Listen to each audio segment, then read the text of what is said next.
Alright, hello everyone. Welcome back to Ace Attorney. Here we are starting the final game of the Ace Attorney series. Where we need to go? We need to go select adventure actually, because we finished Ace Attorney Adventures. And now we're finally starting the Great Ace Attorney 2 Resolve, which will hopefully clear up the cliffhanger that we found ourselves with at the end of last week. Not to mention all of the other story threads that were not even close to touched in the last game. They just kind of were there and then forgotten about, which I guess was kind of the intent, because it was always intended for it to be a 2-game series. Apparently some people thought it was actually meant to be a 1 game that they split into 2, but according to the devs it was always meant to be 2 games. They just wanted the cliffhangers. Just means the art seemed different. Oh, it's because it's not. I thought this was like a 2D like CG thing. It was not. It was actually Standing here in the bright sunshine, the looking game. out over the vast ocean. Those days in London seem like a dream. Still, the art seems but different. I do miss my Or, time like, in England's watercolory. vast capital.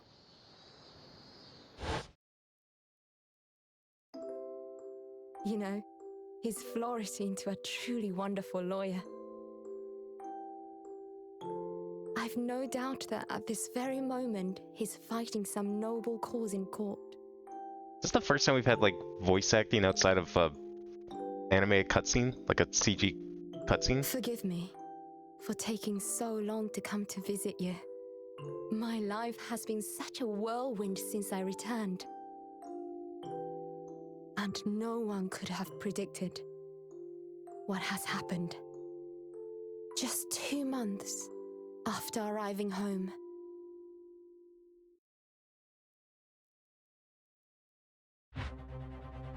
Oh, is it finally her turn to get blamed for a crime?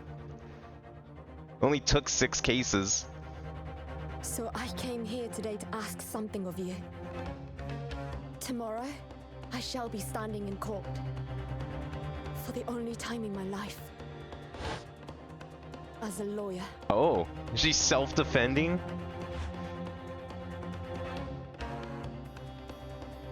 So we're kind of getting both then?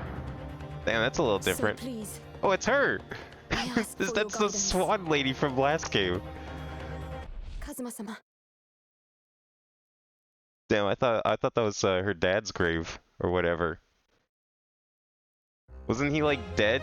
Cause she took forever to get back to Japan? Like, she got the letter saying that he was like deathly ill. And obviously it's 1800, so it takes like a month to get back and forth from England to Japan. That's a long, like, date and time text box. I've never seen one that long before.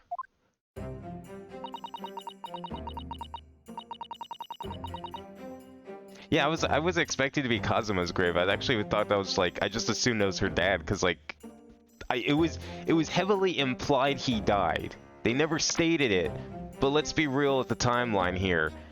Letter takes how long? Oh no, I think it might have been a telegram. Alright, so telegram, kind of instant. But it takes how long to get back to Japan? There's no way he was surviving that. But maybe he did. Maybe he is alive here. Maybe he's gonna show up here and they're gonna be in court together. That'd be kind of cool. Here I am again after 9 months. The Supreme Court of Judicature in Japan. I feel so nervous. But I must steel my nerves and find a way to compose myself. Oh, there he is! Alright, good. We got confirmation he's alive and well. So wait, is she like the defendant?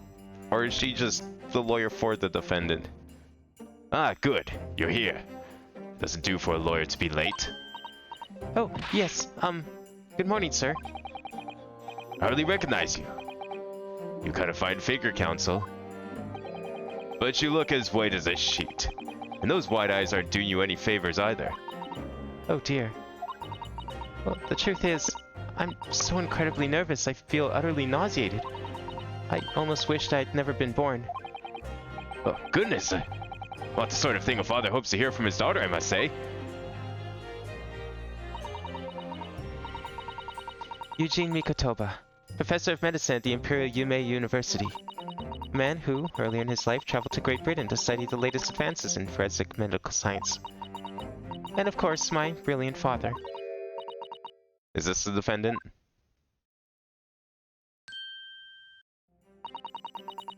Why do I get the impression that she's like gonna transform into a demon or something?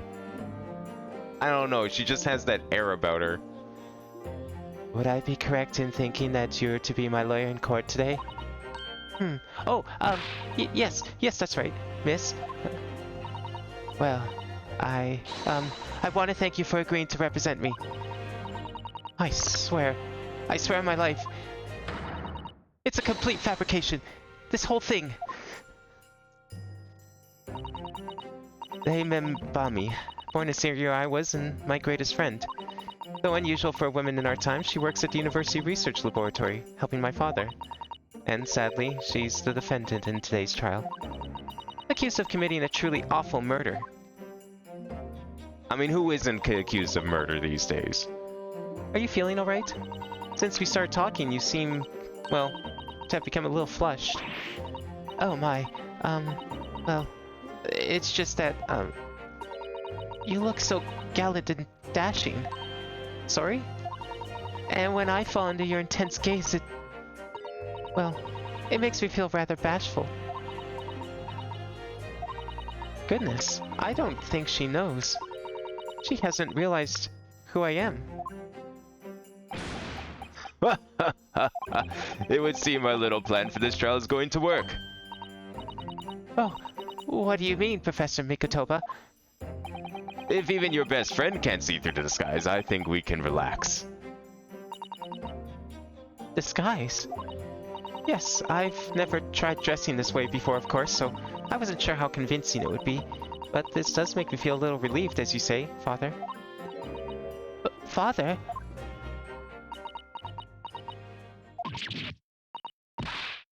Is that you, Susato? I'm so sorry I didn't say something sooner today. It's just that... No! What are you doing? What's going on? What? That varsity uniform, that varsity cap, varsity cape, that varsity badge. Look at you. You look for all the world just like a student of the Imperial Yume University. A male student. I'm so glad you think so. It means all my preparations have been worthwhile. I woke at 4 this morning to make a start. But I don't understand. Why are you dressed like that? Well, you see... It was the only way. The only way she would be permitted into the Supreme Court to take on your defense in this trial. My defense? Why get her to do this? Like, I get that they're friends, but like, why not get an actual lawyer? Wouldn't that be better? Look, I know we do this all the time here. This is not an uncommon thing. But why her?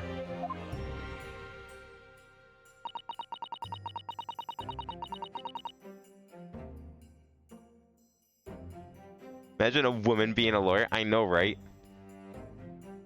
They're not ready for that yet. This is only the 19th century. It's not the 20th century.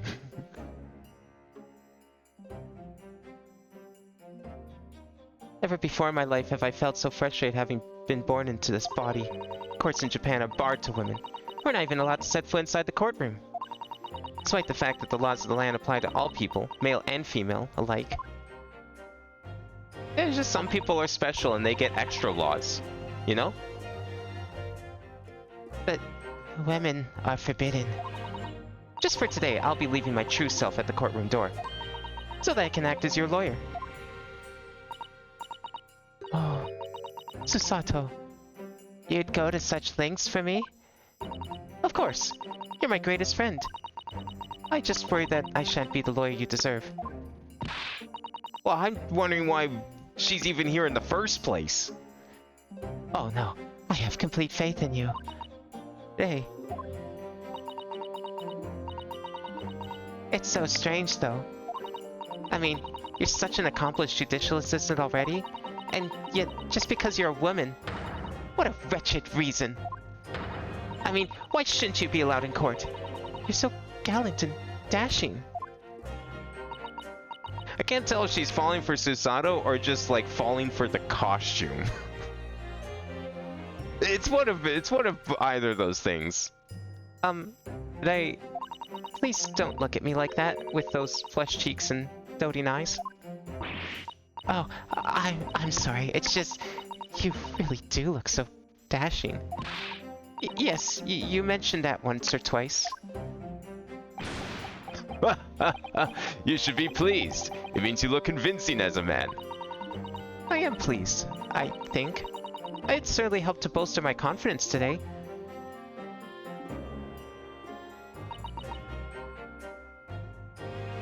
Hey, you're managing to put on a brave face in all of this, but I can see through it. I've noticed how your shoulders are slumped and how you're trembling ever so slightly. Sasato? You do believe me, don't you? I didn't do it. I couldn't have. I mean, murder. Of course. You have nothing to worry about. Your consciousness is perfectly clean. Isn't that right? Yes. Yes, it is. Perfectly clean. I have absolutely no doubt in my mind about your innocence, which is why I'll stand by you till the bitter end in this trial. Whatever happens, I'll always be on your side. Because that's what it means to be a defense lawyer. That means so much to me, Sasato. Defendant, counsel. Court is about to begin. Proceed to the courtroom at once. Finally. You should go in at once, Faye. If you're late, the judge won't hesitate to pronounce you guilty. Oh. Stand aside.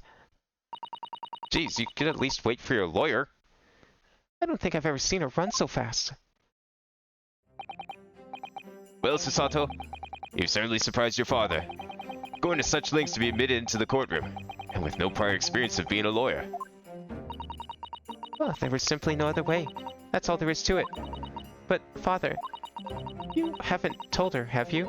I mean, I'm right in assuming that Rei doesn't know how it came to this? Yes, quite right. I've kept that information from her. It would only worry her if she found out that no other lawyer would agree to take her case. I didn't want to burden her with that. So no lawyer would take her case, so you made a fake lawyer to take her case instead. Damn, that's pretty desperate. And is it true, the reason why every other lawyer is refusing to take the case? Is it really because of who the victim was? We should be making a move now, too. As you know, law isn't my field, but I'll do what I can to support my student. Thank you, Father.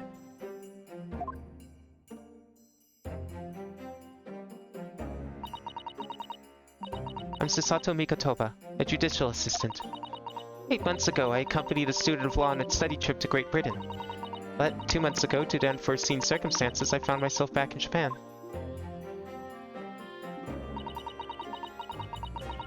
How many times have I wished that he were here, I wonder? Still, I have no choice now but to steel myself for the trial ahead.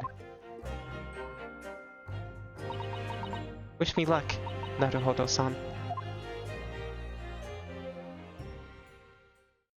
I was trying to guess like how they would make the excuse for a tutorial in this game, and my only conclusion I came to was that we were gonna get like a Kazuma flashback type case.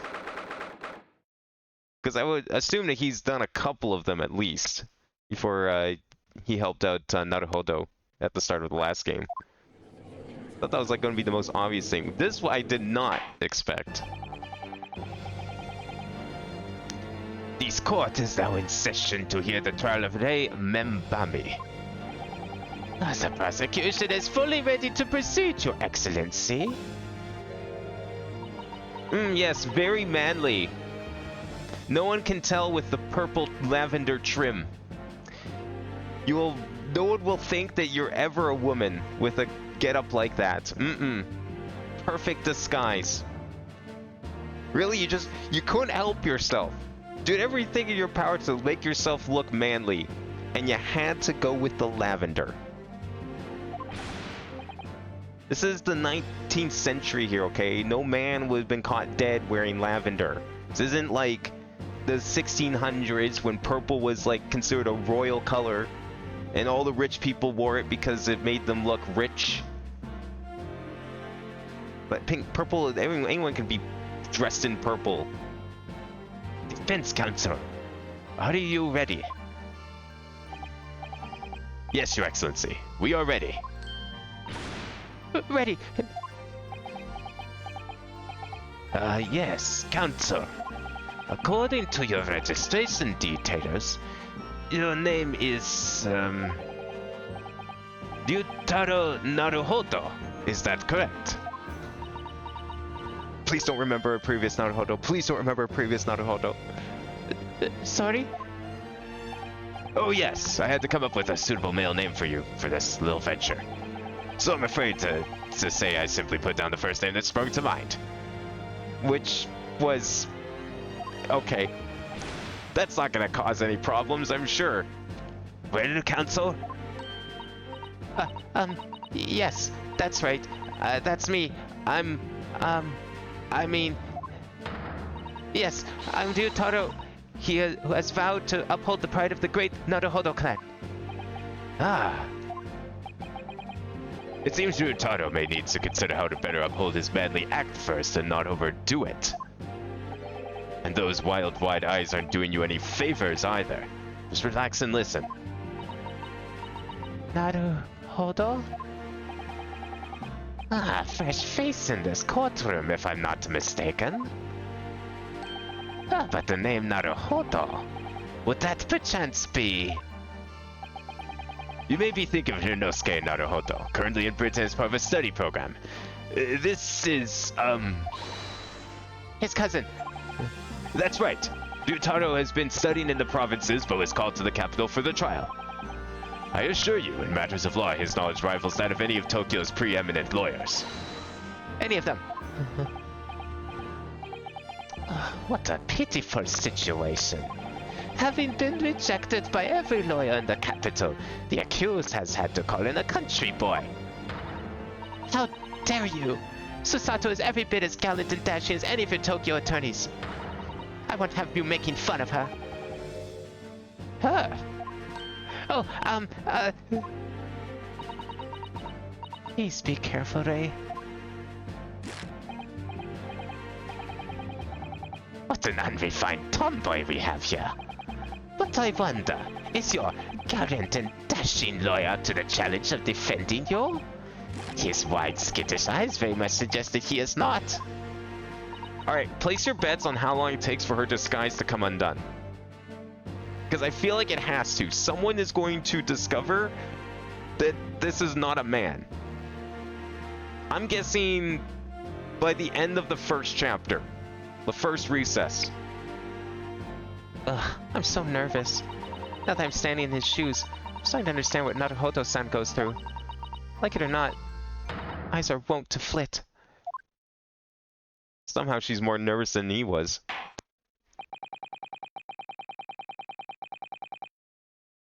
%80 of the way through the case? Okay. I feel like it's gonna be a lot sooner than that. The case to be heard on this day is a matter of great significance to our national interests. In fact, it would be reasonable to assume that the outcome of this trial may well affect the future of our empire. Oh, that's right, because there was a British woman that was killed. That's why no one wanted to take the case, because it was Swan Lady from the last case, that asshole. Just like the trial 9 months ago. And yet for proceedings of such importance, we have this unknown yokel by the dock? Dear me. Perhaps this would be an appropriate moment for me to assess the defense, to determine whether you are sufficiently competent to practice in this courtroom. 9 months ago, when a certain other Naruhodo stood where you're standing now. The same judge tested him as well. And even though he was just a student at the time, not even of law, he passed the test with flying colors. For a trained and experienced judicial assistant like you, this will be easy. So, Counsel, do you consent to answering some simple questions? Ah, there we go. That's a little better. You know what? We could overlook the hat. It's fine. Alright, it's time to prove myself.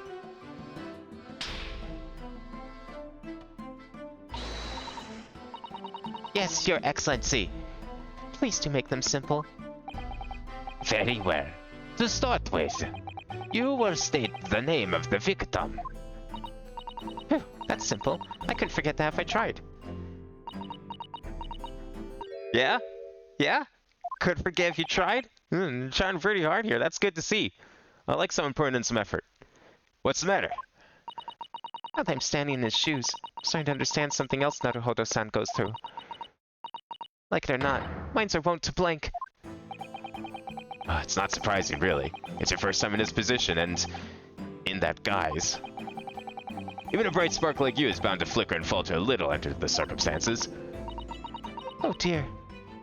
This is a dismal failure. Don't fret. You need only use the knowledge you've gained as a judicial assist to overcome the problem. Of course, the court record. Yes, the answer will be amongst all the key information about the case, in the court record. That's right. Just use R to open the court record. Then you need to flip to the people section with R. And don't take too long over it. His Excellency is watching you closely. Alright, check the court record with R. That's where the information I need will be. Alright. I actually also forgot her name. Giselle Brett, yeah. It was like a really weird name like that.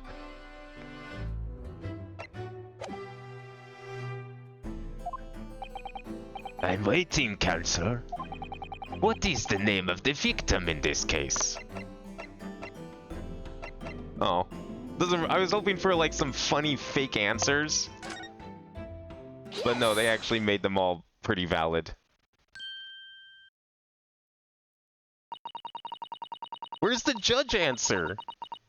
It's not a true Phoenix ranking if I can't answer the judge. The name of the victim who lost her life in this case is Miss Giselle Brett. Giselle Brett. A name that will never be forgotten in the courtrooms of our country, I'm sure. Correct. And being a member of our Empire's judiciary, you will be well aware of the significance of that name. So, let me pose another simple question. As you know, Miss Brett was a visiting student from the Empire of Great Britain. Why then is her name indelibly associated with our own Empire's judicial history? Obviously, you won't have forgotten that case from 9 months ago. But if it's proving hard to recall the finer points, everything you need is included in the court record. Is that what this book's about? Oh no, this is the autopsy report. We have that in there? I think you forgot to give me that one. Obviously, I still remember. That was the start of everything. Giselle Brett. Behind the women's student persona was the face of... Wait, they actually... Okay, is this actually... It has to be in the court record, right? Does it say anything about her? No? Okay. Cool. It's like literally asking you, what was the verdict of 1-1? Oh, you didn't play the first game? That's unfortunate. She was the killer. She was the one... She was the guilty. I mean, I guess the other two answers are pretty, like, obviously wrong. Like, yeah, she's a victim in this case, not the one from 9 months ago. Probably not that one. Yes! Should have fumbled it on purpose? Oh, man, yeah, you're right. Purple is a manly color. Well, yes, nowadays it's considered manly again, thanks to the 80s. I'm talking 1890, though, not 1990. There's a difference. That is not a manly color. Although, funnily enough, guys were still wearing dresses back then, so who knows. 9 months ago, a visiting professor of medicine at the Imperial Yume University was killed. And the culprit was... Giselle Brett. Yes, she was a killer.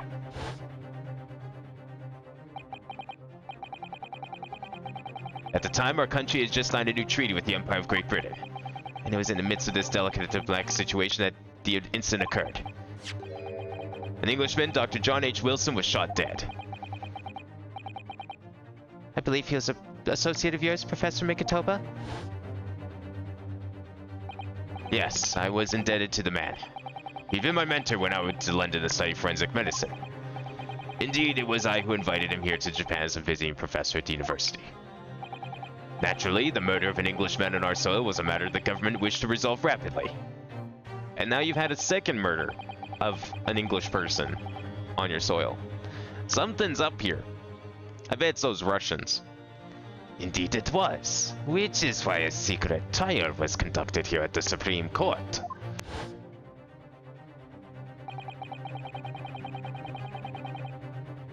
A student of the Imperial University was arrested on suspicion of murder. A second-year English language student by the name of Ryunosuke Naruhodo. With the help of his best friend, a student lawyer, the accused conducted his own defense and exposed the despicable crime committed by Miss Giselle Brett.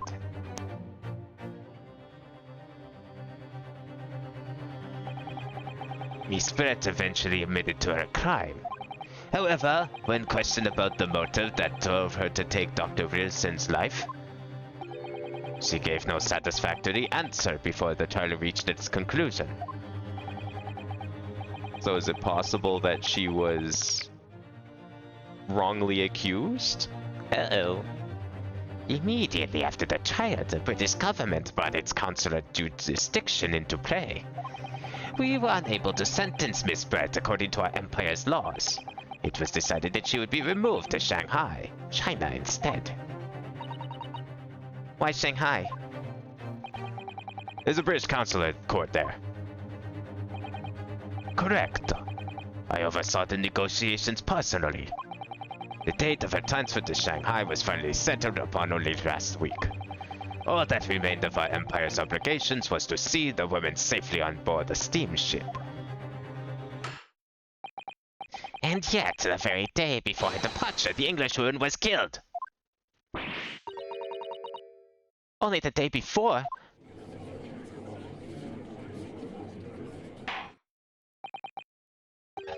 That will do. I'm satisfied that the counsel for the defense is sufficiently capable of representing the defendant. Oh. Thank you, Your Excellency. Over the first hurdle. Now, a summary of the incident, if you please. Prosecutor Aochi. As is your wish, Your Excellency. The repugnant crime took place on the 11th August in broad daylight. Yeah, they, like, completely changed the art style of the game for this one. What the hell? It's like, it looks very much painterly compared to the last game. On the outskirts of the Imperial capital, under a bright blue sky, at a secluded bathing spot by the sea. The incident occurred inside a small beach hut, erected for bathers to rest or change their clothes. The cause of death was a single stab wound to the posterior abdomen that pierced the victim's lung, an injury which proved fatal. What about the goose? Is it also dead? No mention of the goose. I guess the goose doesn't have rights. There were two persons along together in the beach hut at the time of the victim's death. Miss Brett in her bathing attire, and the accused, Rei Membami. Accordingly, there can be no doubt of the accused's guilt, especially when we consider that she has a powerful motive. The police arrived rapidly at the scene and promptly arrested the young lady.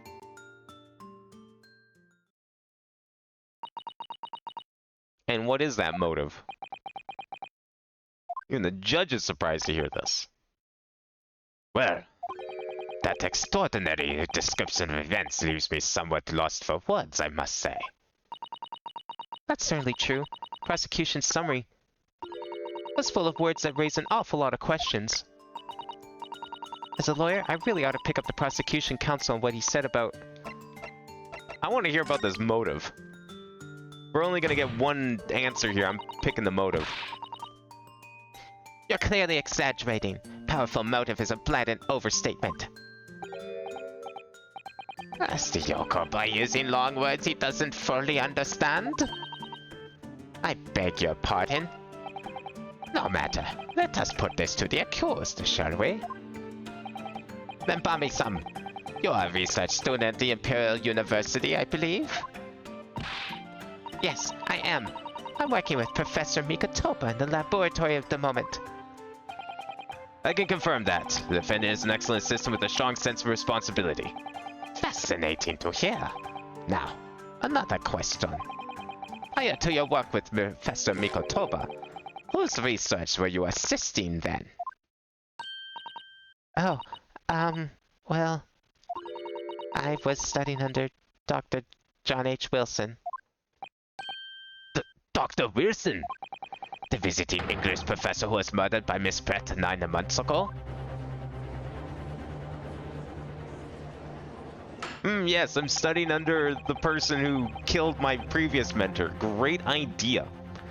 The accused has a deep-seated respect for her former mentor, Dr. Wilson. Is that not true? Yes. Dr. Wilson was a wonderful man. Interesting. Then tell the court what the deep-seated feelings you had toward the English woman who killed him. Well, obviously I was filled with hatred for what she'd done. A powerful hatred. Oh no, Ray, be careful of what you're saying. The motive was revenge. Plain and simple, Your Excellency.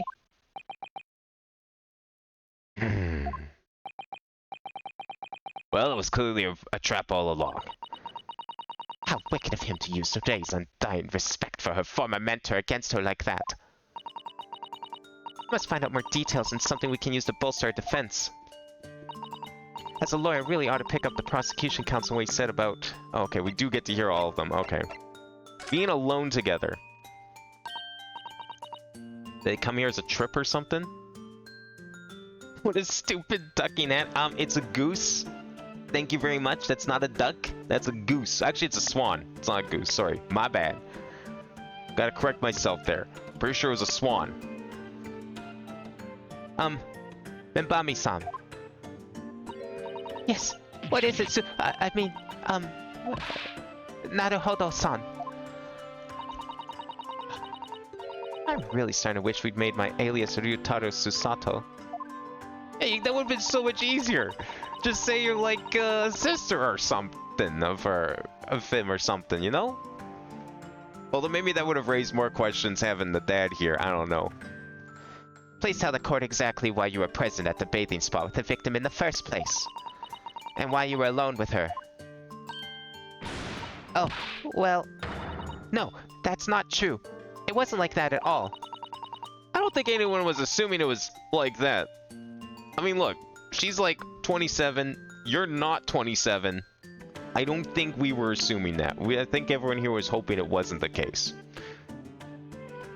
There were other people present. A detective who was guarding Miss Brett, for starters. I was just asked to accompany Miss Brett as a companion, that's all. But let us be clear. At the moment of her death, you were alone together with the victim in the hut. You and no one else. Are we sure about that? We just mentioned a detective. I bet it's his fault. The truth is, there is only one reason why this young woman accompanied Miss Brett in her bathing sojourn. It was the accused's last chance to take the victim's life. No. Because, as we know, the following day we'd see Miss Brett extradited to the British authorities in Shanghai. And the accused would never have an opportunity to dispatch her again.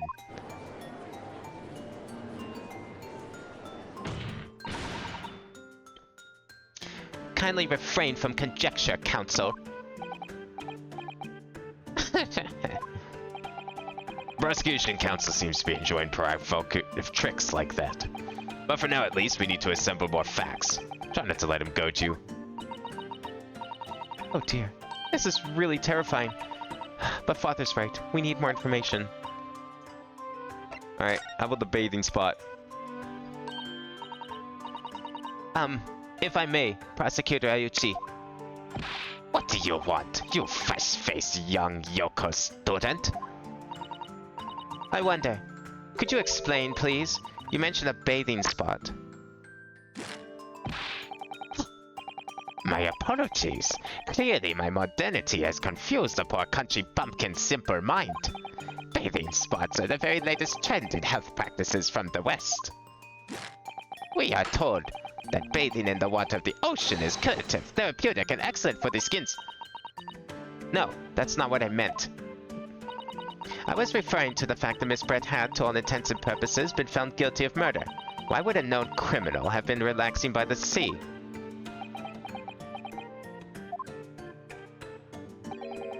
For old time's sake, I believe. What? Sorry? Miss Brett was to depart for Shanghai the following day. Her final wish, as it were, was to enjoy a day at our country's wonderful coast. And the British Embassy put extreme pressure on our government to comply. But on what grounds would she have agreed to, would we have agreed to such a request? Because, as usual, our government is unable to stand up to foreign powers. In matters of diplomacy, it seems we don't even have the courage to decline the whims of a known criminal. Don't look at me, Professor. It was the government who granted permission, not I. In any case, it was decided that with a dedicated detective on duty, nothing could go wrong. But in fact, a murder took place. I said don't look at me. It was that young student girl who did it, not I. No one has proved that yet. I wouldn't provoke the man if you don't need to. I believe we have all a clear picture of the incident now. Despite her guilt being determined by 9 months ago, Miss Brett managed to avoid incarceration, instead of continuing her research at the university. Obviously, over that period, she and I would have encountered each other on a number of occasions. Saying the murder of her mentor for whom she had such great respect enjoying such undeserved liberty. Yes, even if it was only temporary until Miss Brett's extradition to Shanghai. You can hardly blame Ray for her feelings of anger and resentment. Poor Ray. So, Your Excellency, if you'd be so kind as to pursue this exhibit. A photographic print that shows the scene of the crime immediately following the grim incident. So I've been suicide? That would be something. I mean, there was a couple of points in the last game where it was just like, yeah, this was just an accident. Usually suicide's off the table in Phoenix Wright, but the last game proven that anything's possible now. It could just be suicide. Yes, thank you, Counsel. A tragic image. Alright. $100 says that's not a dress on a stand. There is a person in there. Because this is Phoenix Wright, so that's totally possible. There's a person hiding in that dress in the top right of the picture. Don't ask how. It's Phoenix Wright. It can be done. As you can clearly see, there is nowhere within the hut that anyone else could have hidden. The court will accept this photographic print as evidence. Photographic print of the scene taken by police just after the incident occurred. Stab wound in the victim's back is clearly visible. As I understand it, then, the victim and the defendant were alone inside the beach hut at the time. This is deeply troubling, I must say. The finger of guilt points firmly at the defendant. Well, Your Excellency, naturally the prosecution has much more to this case. We intend to prove the accused's appalling actions beyond all possible contention. To that end, I can confirm we have multiple witnesses to the crime and damning evidence. Witnesses? But who? One of whom, I might add, is a highly respected police detective. I assure you, the testimony of these witnesses will leave no room for doubt. What other witnesses were there? Well, I guess he did say there were several people, wasn't just the detective. Very well, Counsel. Bring forth your witnesses.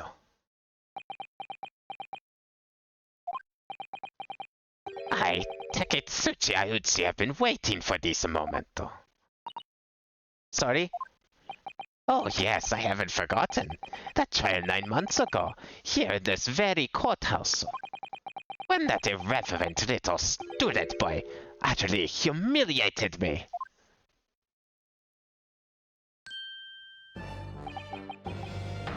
Humiliated him so much his hairstyle changed.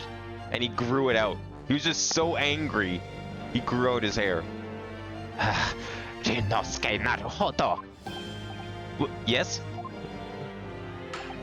This insult to the Auchi family name will never be forgotten. You've become quite conceited with age, Counsel. But the old have to stand aside and make way for the new.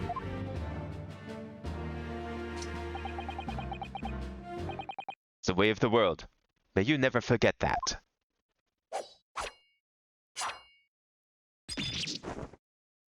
Oh right, he had it all done up. I forgot about that. He never wanted to put it back up. So if anything, actually, he grew more hair. Because now he's got more on the front. I forgot that he did that. I completely forgot that Kazuma just, like, cut open his tie. Strike the head of a samurai whose topknot has been cut in the Bell of Cultural Enlightenment tours. Yes, on that fateful day, my former self died. Start up your own mini Meiji revolution. Are you modernizing as well, Counsel? Silence! Since I swore revenge back then, there has been a minor miracle atop my head. Observe the Auchi growth. You see this seed of hope sprouting forth from the barren expanse of my crown? I think that tiny growth is trying to tell me something. I'm afraid I can't really see. Where is the hope exactly? I said silence! Today I face another Yoko student of the Naruhodo clan. Well, I will vanquish you, and my victory will be fertilizer for the seed of hope atop my head. You have been warned. With that, the prosecution calls the witnesses to the stand. Let me guess, we win this trial, his hair falls off again, and now his entire family line is cursed to never grow hair again. Looks like stakes are high on both sides in this trial. Prosecution and defense each has much to lose. A haircut is hardly comparable to Rei's life.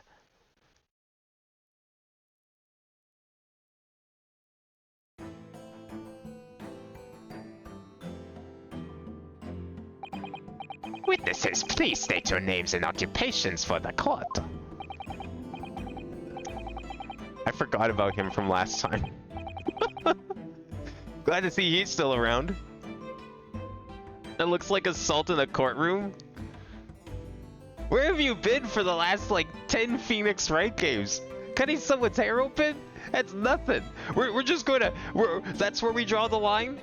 Cutting open someone's hair?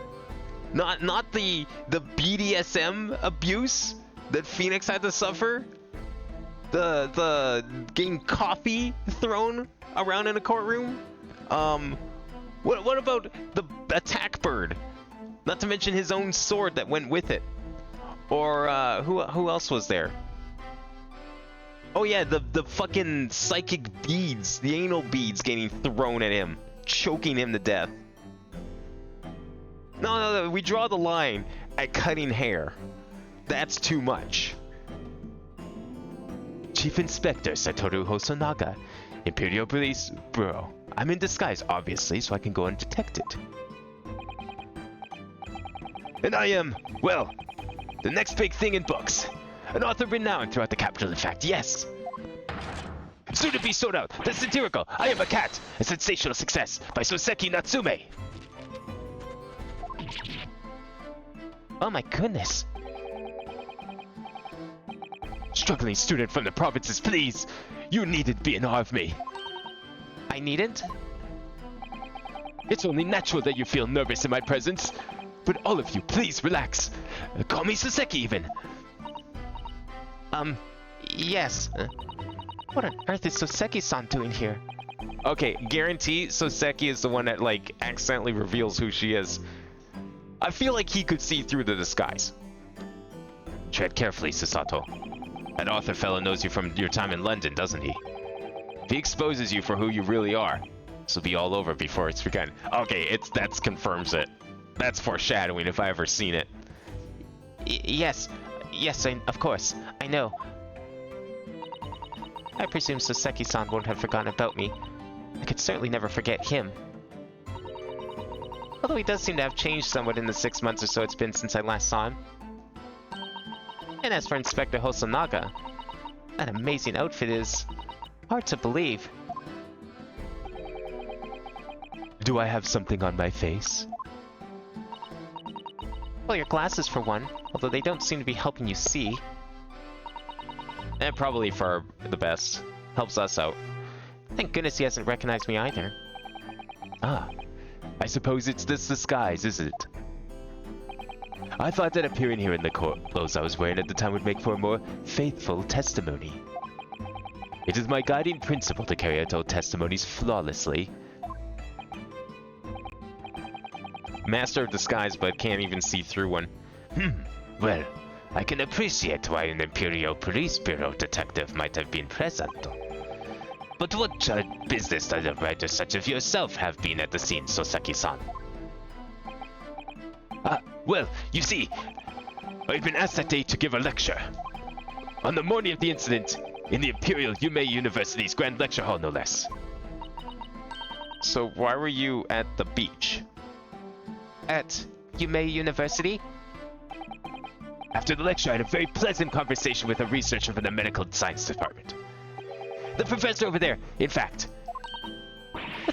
With Professor Mikatoba. Yes, that's right. It was arranged by one of the newspapers. They wanted some story or other about two former students who'd studied in Great Britain. Of course, being a renowned author, the press never leave me alone. They secretly spy, snapshots, scribble stories, and scupper my privacy. As you can see, the conversation was written up in this newspaper here. Read it at your leisure, my provincial struggling student friend. I have plenty of copies. Thank you very much. He practically threw that paper at me. Newspaper contained an article about discussion between my father and Soseki-san. He became quite spirited. Guess we should probably reread that. He's doing JoJo poses? Dude, he was doing all the poses in jail. Man was dabbing all over the courtroom last time. Anyway, following my interview with the professor, the lady in question appeared and made a very unexpected announcement. I should like to go with everyone to see your country's coast. Those were her words.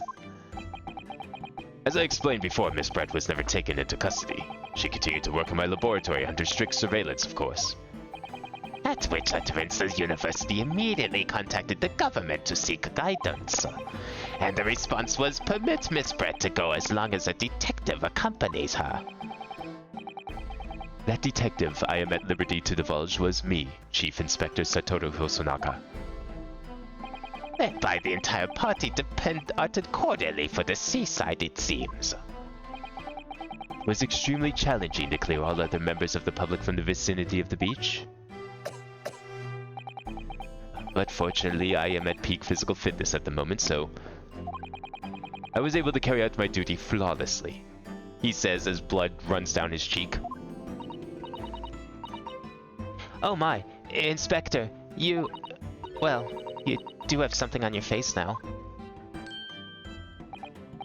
Ah, how unsightly. I do apologize. Does that mean that you went to the beach too, Father? No, fortunately I had work to finish off.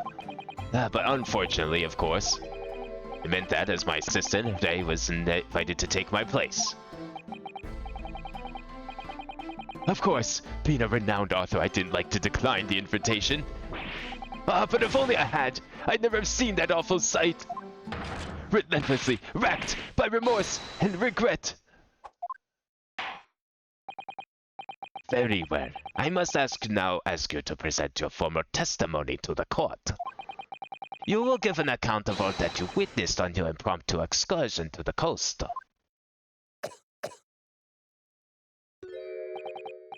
Of course, Your Excellency.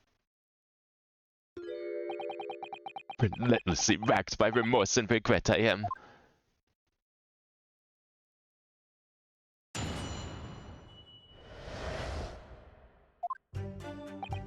On the day of the incident, I was ordered on a special surveillance assignment in this disguise. Disguise or just your bathing suit? I just managed to catch that crab when I suddenly heard a caterwaul from behind me. I ran into the beach hut at once, where I found the pair in question. Yes, yes, yes! That young girl was astride of the Englishwoman, dagger in hand, as she stabbed wildly. I saw the blood on the blade. It proved to me that she'd stabbed the victim multiple times.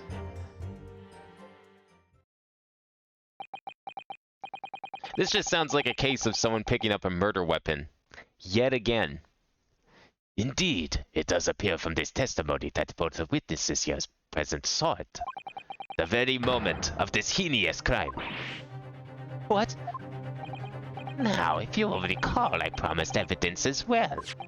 What phrase did I use again? Yes, that was it. Damning evidence. What have you there, Counselor?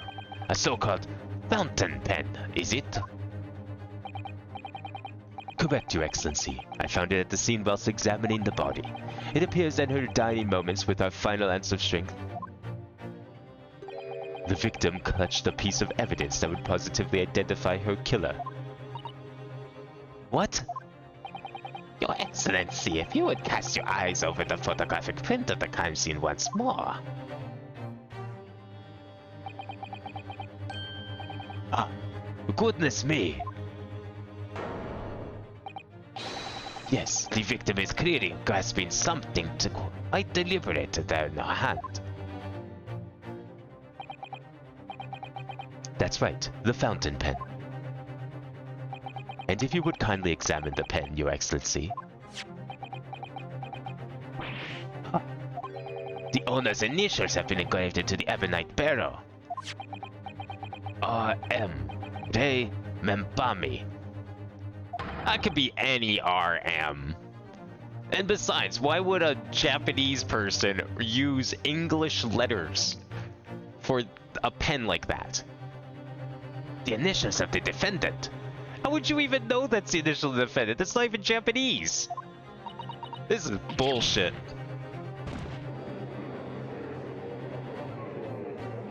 He does too much alliteration, which is saying a lot for me because I'm very fond and familiar with alliterations. I love his alliteration. I think it's to... I'm assuming what he did in the Japanese version was haiku, because he was known as a poet in real life. But I guess in English it was probably just a lot easier to make him alliterate instead, because haiku is a very Japanese style of poetry, and it doesn't flow quite as well in English. This fountain pen will be admitted immediately as critical evidence. So, have I omitted anything? Yeah, you want to answer why the accused wrote their name in English on a pen? Decisive testimony and damning evidence.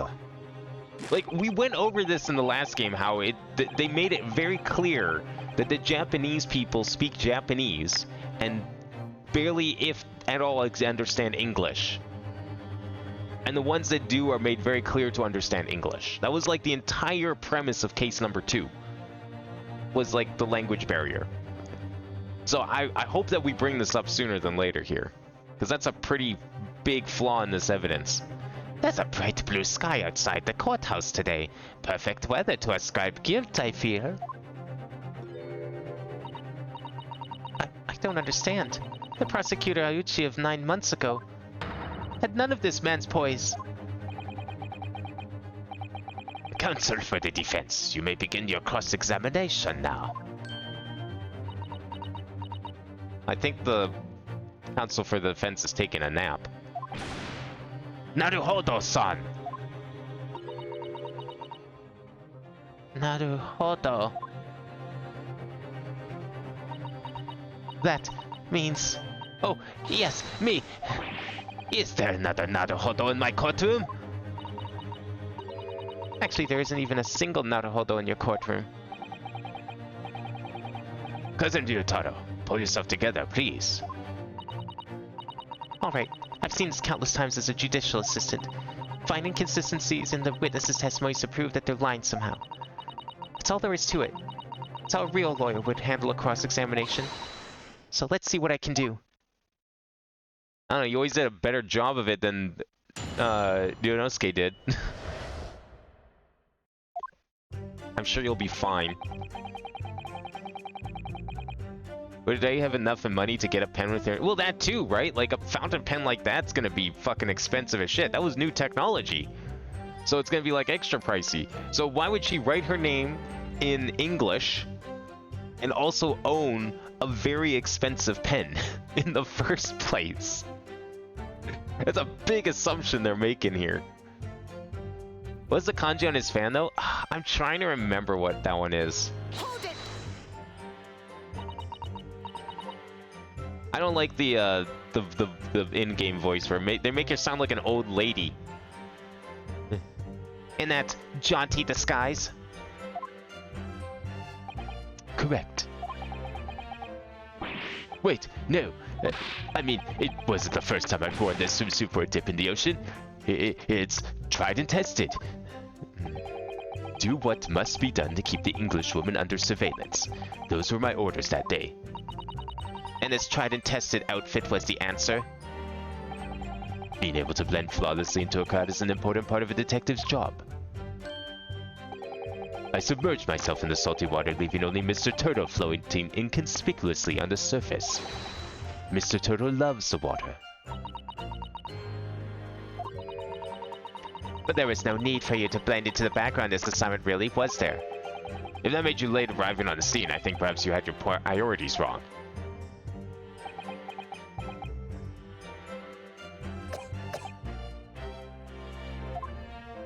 The turtle is part of his disguise, I guess. I mean, it was you would never, if he went underwater, you would never know he was there because of the turtle. You would just think it's a turtle floating in the sea. Perhaps I shouldn't pursue this line of questioning any further at the moment. Don't question his disguises, they're flawless. Hold it! You're describing the victim's scream, presumably, Soseki-san. In more literary terms, you might say it was a scream that could have pierced the heavens. Kya! Or the like. Of course, that is just a metaphor. We renowned authors are wont to describe things so. He's really changed. Soseki-san wasn't like this at all in England. Anyway, I spun around the noise at the beach hut and immediately fell under my gaze. Yes, the beach hut. The area is populated with government ministers. Many have seaside retreats there for rest and recuperation.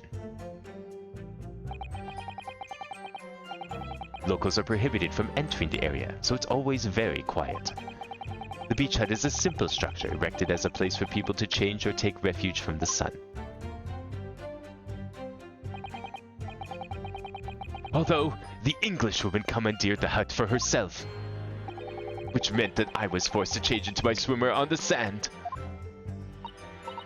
Ah, I imagine that was rather embarrassing for you. Well, anyway, I tossed the crab aside and headed for the beach hut at a run. Or, in more literary terms, I decrabbed and beetled off hut-wise. That's my favorite pose of his. Hold it! Wait, by pair you don't mean to say... but how could that be? No, you misunderstand. Obviously, I mean the victim and the defendant, Rei Membami-san. Oh, it would have been helpful if you could have just said that from the outset. If you jump to conclusions, you have to expect to fall flat on your face sometimes. Dear me, pinning your hopes on such an outsider chance. Foolish, very foolish. It really was an outside chance. I just wish I'd realized that before I said something silly.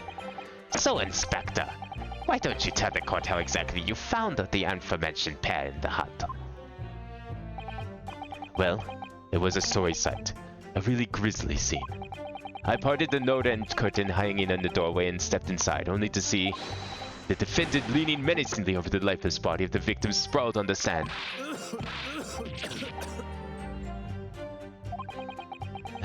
My glasses are very nearly cracked at the ominous sight that met my eyes. Thoroughly appalling. He doesn't appear to be lying here. Well, Soseki-san, can you confirm what the Inspector Hosonaga is saying, I wonder? You'd like a literary man's opinion?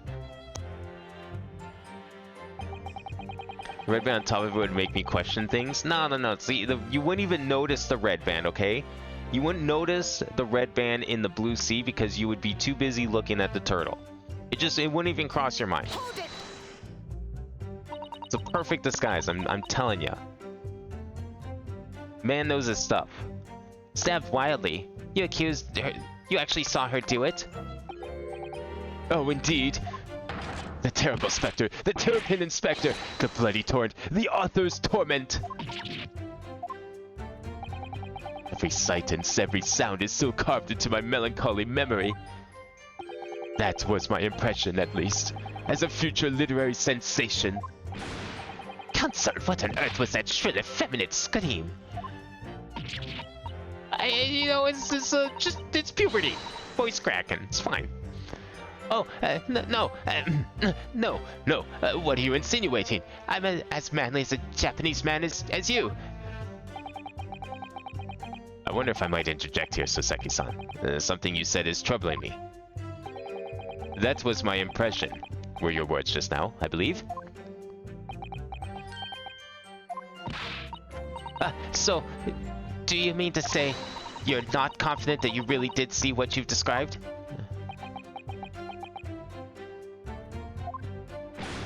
No, yes, I know what I saw. My ears didn't deceive me when I heard that scream, hence my eyes didn't deceive me either. I could describe everything I saw vividly. I could publish it all in tomorrow's newspaper serial.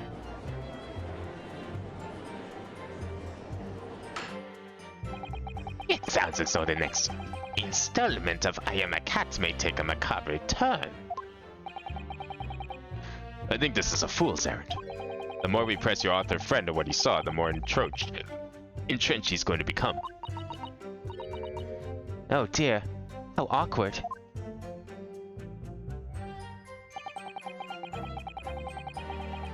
Hold it! She was stabbed multiple times? How can you be sure of that? Very simply, from the blood on the blade.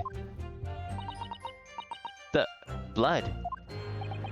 When I entered the hut, I saw the defendant holding the blade raised up in the air. Yes, that's right, I saw it too. Oh. And I noted that there was blood on the blade already at that point. In other words, the victim had already been stabbed at least once by the time I arrived on the scene. Yes, that's right, I saw it too. And the victim was already holding the defendant's fountain pen in her hand too. All of which means I can be sure the victim did not die instantly. Yes, right, saw it too. Maybe a year in London was too much for him. Sound like he's forgotten how to speak Japanese. The logic of your argument is sound at least. Well, as I said, it is my guiding principle to carry out all testimonies flawlessly.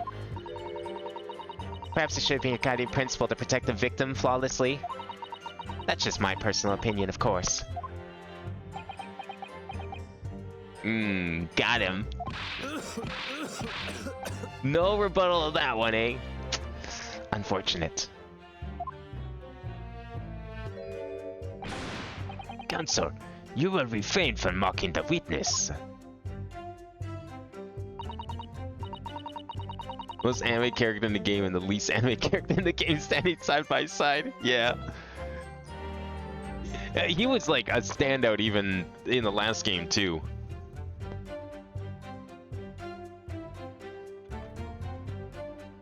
I don't know, Soseki's up there with a couple of them. I would say he's definitely up there with in terms of animation. Whatchamacallit, the bird or the butterfly girl from the Phoenix Wright case flashback from what game 3? She went kind of all out too in a different sort of way. It kind of reminds me of her. Or, Bomb Guy from Game 5. Oh no, I just have so many thoughts whirling around in my head. It's all I can do to stand here wide-eyed and mute. Goodness, my dear, you really must try to calm down. But how am I supposed to find the inconsistency in what these two gentlemen are saying? I don't see why either of them would have any reason to lie. What you must remember, I think, is that witnesses may inadvertently lie at times. For various reasons. A misunderstanding, a mistaken observation, a delusion even. Ah, a delusion. What's important is that we determine the truth, and there's only one sure way to do that. Yes, with evidence, of course. Spoken like a true judicial assistant. During witness testimony, you can use R to pick a piece of evidence to present for consideration. So you need to listen carefully to each statement and compare what's said to the details in the court record. If you find some conflicting information, that may be the inconsistency you're looking for. Yes, it's all about inconsistencies. Once you've identified a witness's statement that appears to conflict with a piece of evidence, present the evidence to the witness with X, and the way ahead will present itself to you, I'm sure. Yes. Alright then. I'll consider the details of all the evidence in the court record against each statement to find an inconsistency. Hope I'm up to the task. Don't forget that you can have the witnesses repeat their statements as many times as you like. Everyone has to start at the beginning, remember? So those white eyes are quite forgivable. And besides, there's no one else to defend the poor girl. You're right. I need to listen to testimony again from the start.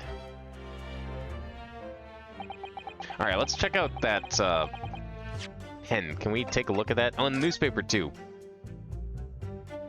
Well, they look like they're having a great time. There's the cat. Will he get a new cat when he came back to Japan? Not really much else to look there. I can't look at the pen. That's unfortunate. Let's see. 11th of August, around 2 p.m. Ascertained by examination and witness statements. Single deep stab wound from behind, piercing a lung and resulting in a fatal hemorrhage. So much for that flawless testimony, eh?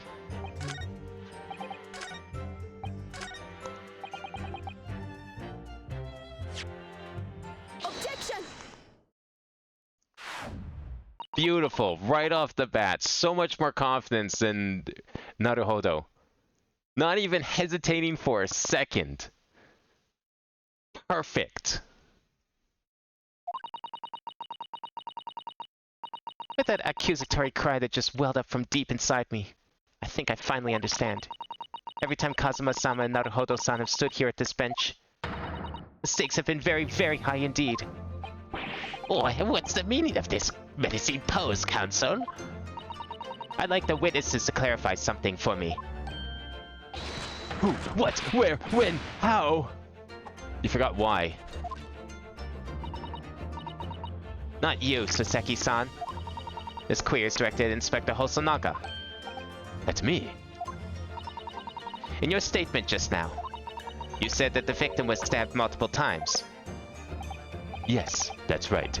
As I said when I entered the hut, the defendant was already standing over the victim, bloody knife in hand, like a murderous demon. And yet, that cannot be. What? Get to the point, please, Counsel. In the post-mortem report, it clearly states that the victim was stabbed one time only. Ah. In other words, Inspector Hosanaga's testimony is clearly flawed. And Soseki-san, Me? you claim to have seen Membami-sama in the throes of stabbing the victim. Yes, I did. Wildly. But both you and the inspector confirmed the same point, that there was already blood on the knife that you saw the defendant holding. Yes, and? It's quite simple. We know the murder weapon was used to stab the victim only once. Therefore, there is no way there could have been blood on the knife if that single stabbing hadn't already occurred. True. Then what exactly is your contention, Counsel? You either are going to tell us? Yes, Your Excellency. There's only one logical conclusion. What Saseki-san in fact saw was not the moment that the defendant stabbed the victim at all, but the moment that the defendant in fact withdrew the blade from the victim's body. That doesn't really clear her of guilt, though. Because, like, maybe they just missed the part where she stabbed, and then she didn't stab again, but just, you know, removed it and kept it removed. That can't be!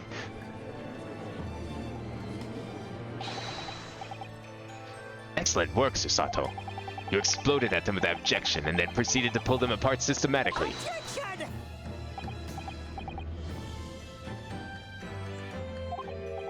Well, this takes me back.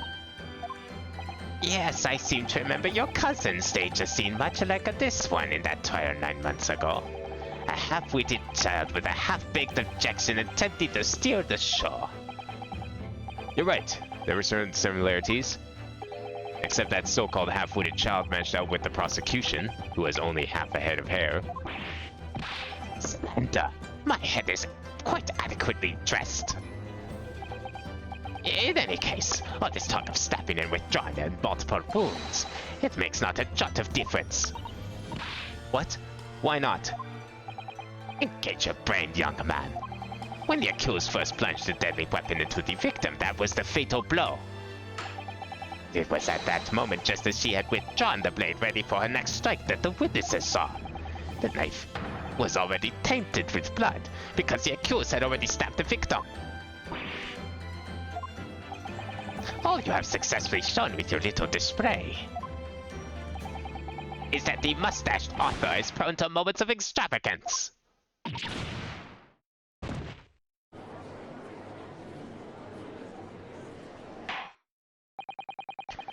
I am in agreement with the prosecution. If the defendant was seen wielding the blade at all, that is sufficient grounds for her action to be viewed with suspicion. But if she was withdrawing the blade... Then we are back where we started. Sorry? Consider this, young Yoko boy. If the student girl is innocent as you claim, then why would she have pulled the blade from the victim? And with a demon's cold-blooded composure, too. The prosecution demands an explanation, and it had better be good. Why did Ray pull out the knife? Ah, yes. Going for the jugular. What does father mean by that? Let the counsel... Or hear your answer then, counsel. The truth is, I don't really know. But I have to come up with a plausible reason here, or we don't have a case. The reason why the defendant pulled the knife out of the blade out of the victim's body was surely so she could... I'm gonna say save her life. Let's make her a hero. That'll help. According to the post-mortem report, the victim's death was not instant. That's correct. It's thought she would have remained conscious for a short while after sustaining the injury. Indeed, giving her the time to take hold of this piece of evidence that clearly indicates her killer. The point is, being a medical research assistant, Membani-san was compelled to act when faced with a wounded victim. Instinctively, she pulled the blade out in an attempt to save Miss Brett's life.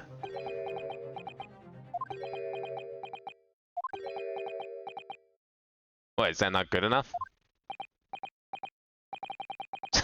Did you hear that, Your Excellency? It would seem this is the best we can expect of this young yokel. Indeed. It's just me, or does it suddenly feel much colder in here? Your Excellency, if I may? Speak, witness. I would like another opportunity to testify in respect to the slipshod assertion just put forward by the Yokel Defense Counsel, I mean. Slipshod? An excellent idea, Inspector. Our young yokel hopefully has a modicum of knowledge when it comes to the law, it seems. But in matters of medicine, he appears to possess not one iota of common sense. Very well, Inspector. I will permit your request. You will testify again before the court on the subject of the defense counsel's assertion. Yes, sir. I will do so flawlessly. Uh-huh. Just like every other time you've flawlessly testified, right? Haven't we, like, presented on his statements every single time he's appeared in court? Pulling a blade from a wound without thinking could cause heavy bleeding. That's basic knowledge that any medical research assistant with an ounce of sense ought to know. In other words, there's no good reason why the defendant would have tried to pull the knife from the victim. Let's not forget that the young student did have a motive for killing the victim. The main and the victim murdered 9 months ago. Dr. Wilson was the defendant's highly respected mentor. Oh, this really is just his testimony.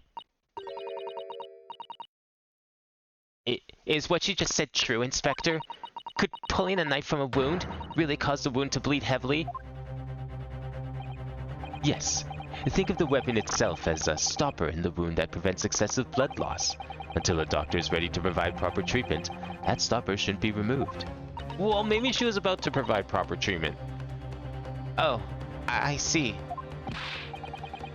This is why you yokels should stay on the farm.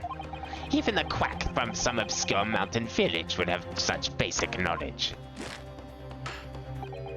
Anyone who's ever given someone a little poke with a knife and pulled it out again knows it.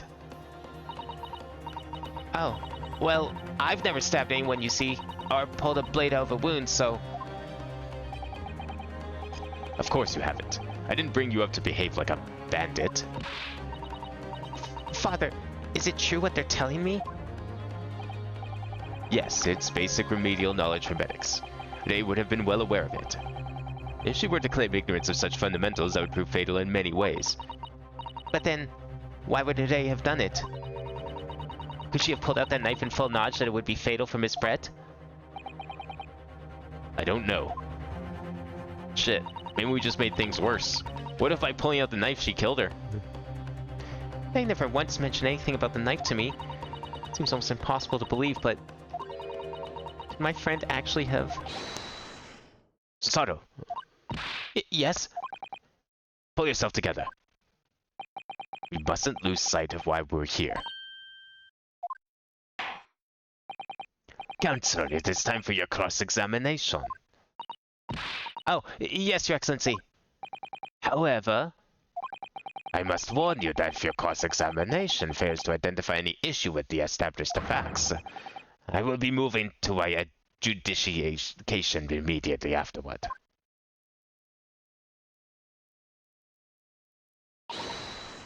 I understand. Leaving your clients and fighting for their cause until the bitter end. I knew it would be hard, but had no idea it would be this hard.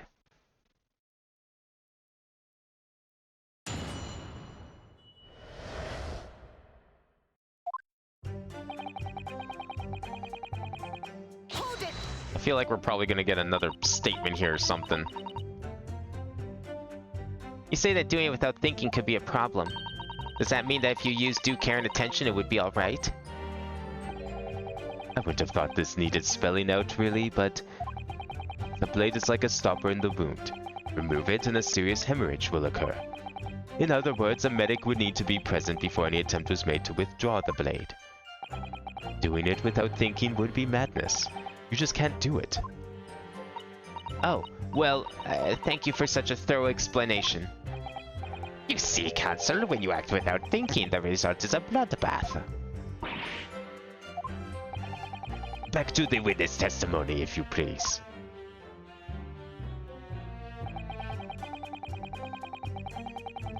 Hold it! In that case, there's an obvious explanation here. Which is? Clearly, the defendant, Rei Membami-san, does not possess an ounce of sense. What the fuck? Did you just call your friend stupid? What do you think about that, Professor Mikotoba? I'm not sure you should be labeling your best friend as lacking in common sense. Well, I thought it would be better than labeling her as a murderer. No! I don't know, young people today. If that's friendship, I don't understand it. Careful, Counsel. A lack of common sense can be a very dangerous thing. Oh dear, that recoiled on me rather badly.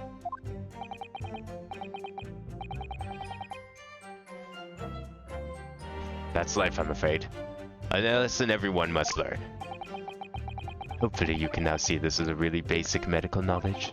Being involved in medical research, Membami-san would certainly have been aware of it.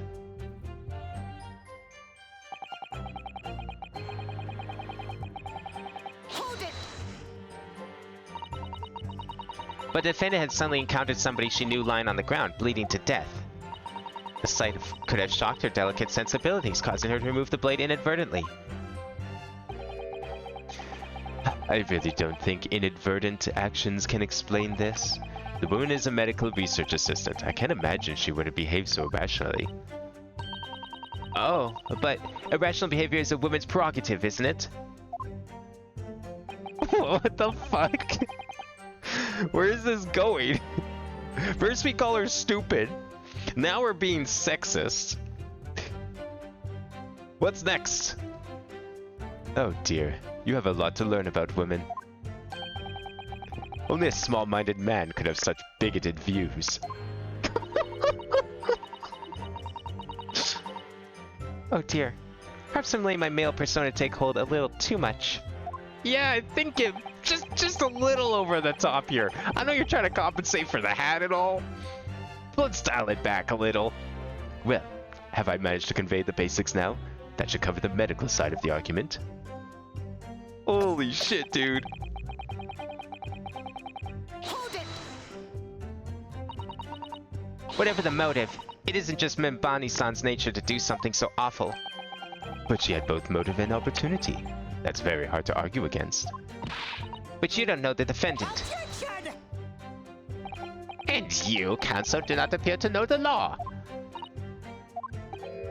Yes, evidence is the only way to convince the court of your argument, not feelings. Is that the young, naive law student persona coming through there, Susato? With this fledgling to defend her, I would almost say I pity the accused. So do I. Inspector, you will reiterate your point about the defendant's motive, please. Ah, yes. Miss Brett was in many ways the sworn enemy of Membami-san.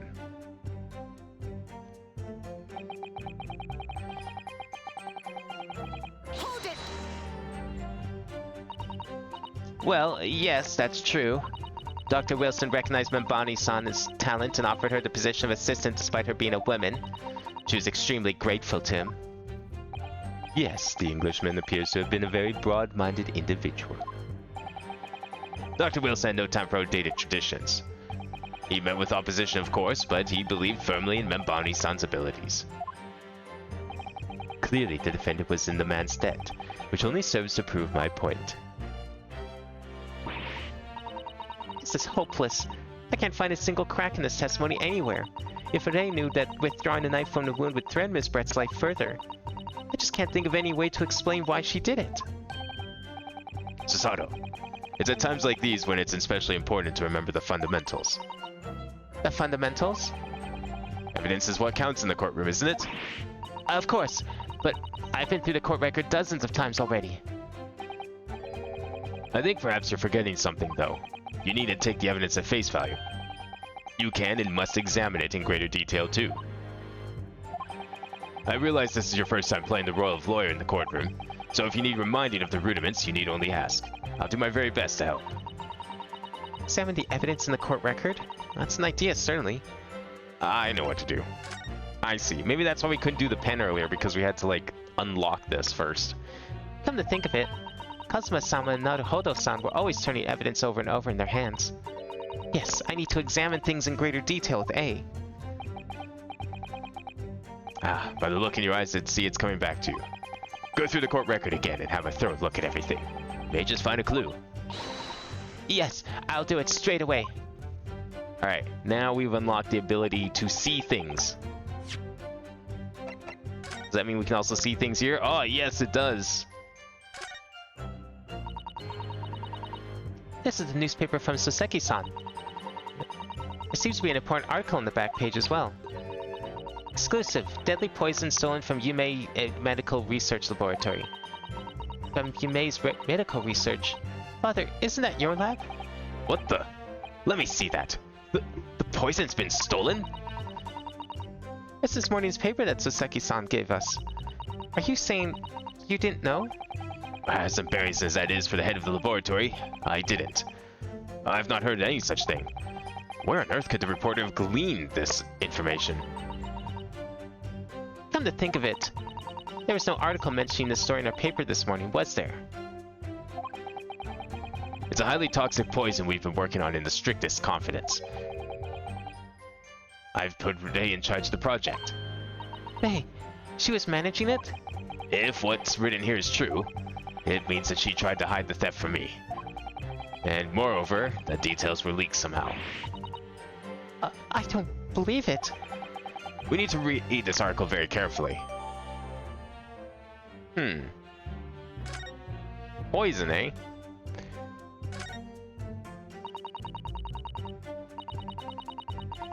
Rosh's England returnees tell all. This is the interview with you and Soseki-san, isn't it, Father? It looks as though it was quite an exchange.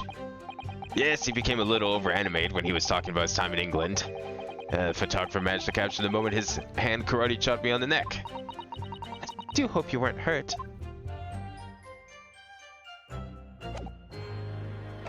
How about the pen? Wait, we got two different newspapers? Oh, it's the poison article. Okay, I see. Alright, I need to address this first. The RM initials are very clearly engraved here. And the fact that Miss Brett was clinging to this pen in her dying moments is very clearly a message too. To identify a killer, you mean? I don't think there can be any doubt that this has a key piece of evidence in this case.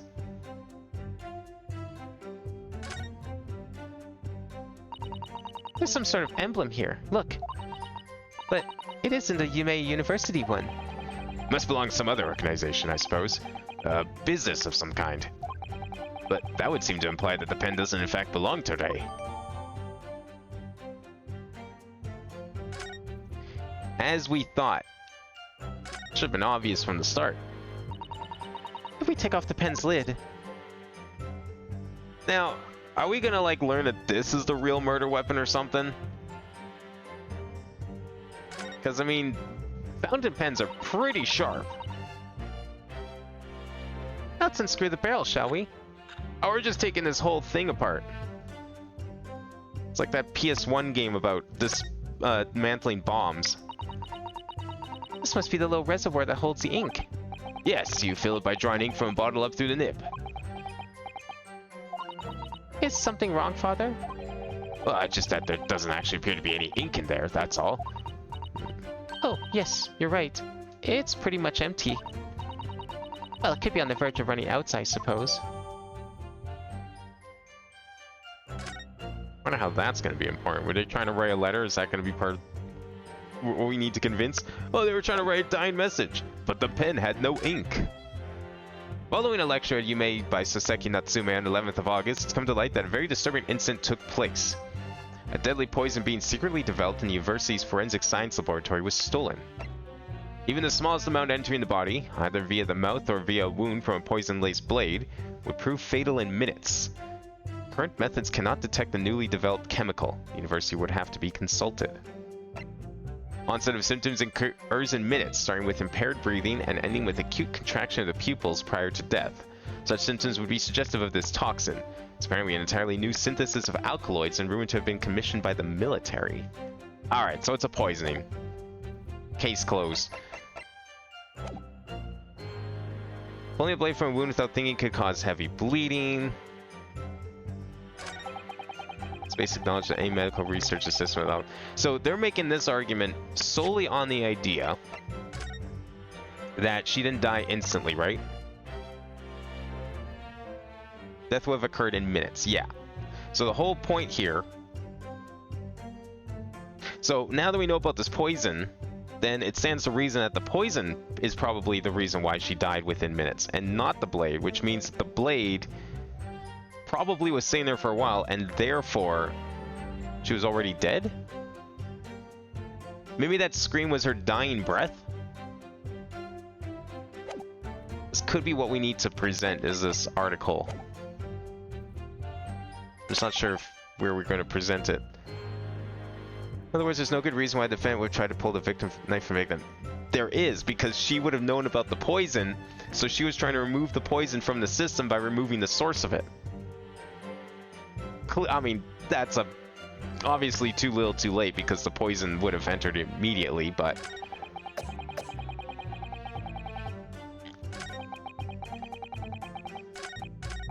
Alright, I'm gonna say it's this one with this.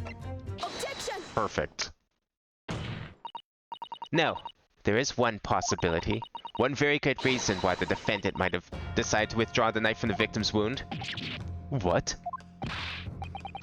The Yoko not only has a poor grasp of the law, but is also a poor loser.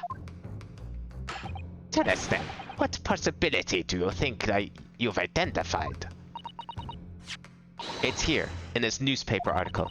An article about deadly poison having been stolen from a laboratory at the Imperial Yume Unit. The victim perished from a stab wound. Poison has no relevance in this case. But That's true. We don't really know how the poison would have gone there. Prosecutor Iutsi, you will let the defense speak. But a newspaper article, the court cannot rely on the kind of hearsay that those wretched publications carry. Counsel for the defense. I am going to need some tangible basis for your claim. You will indicate to the court precisely what part of the newspaper article mentioned affirms your assertion. Your Excellency! yes, of course. Thank you. I would have never done something to further endanger Miss Brett's life without just cause. The reason why the defendant pulled a knife from the victim's body is explained in the article where it says, poison stolen, deadly in tiny quantities. Why is the poison being developed?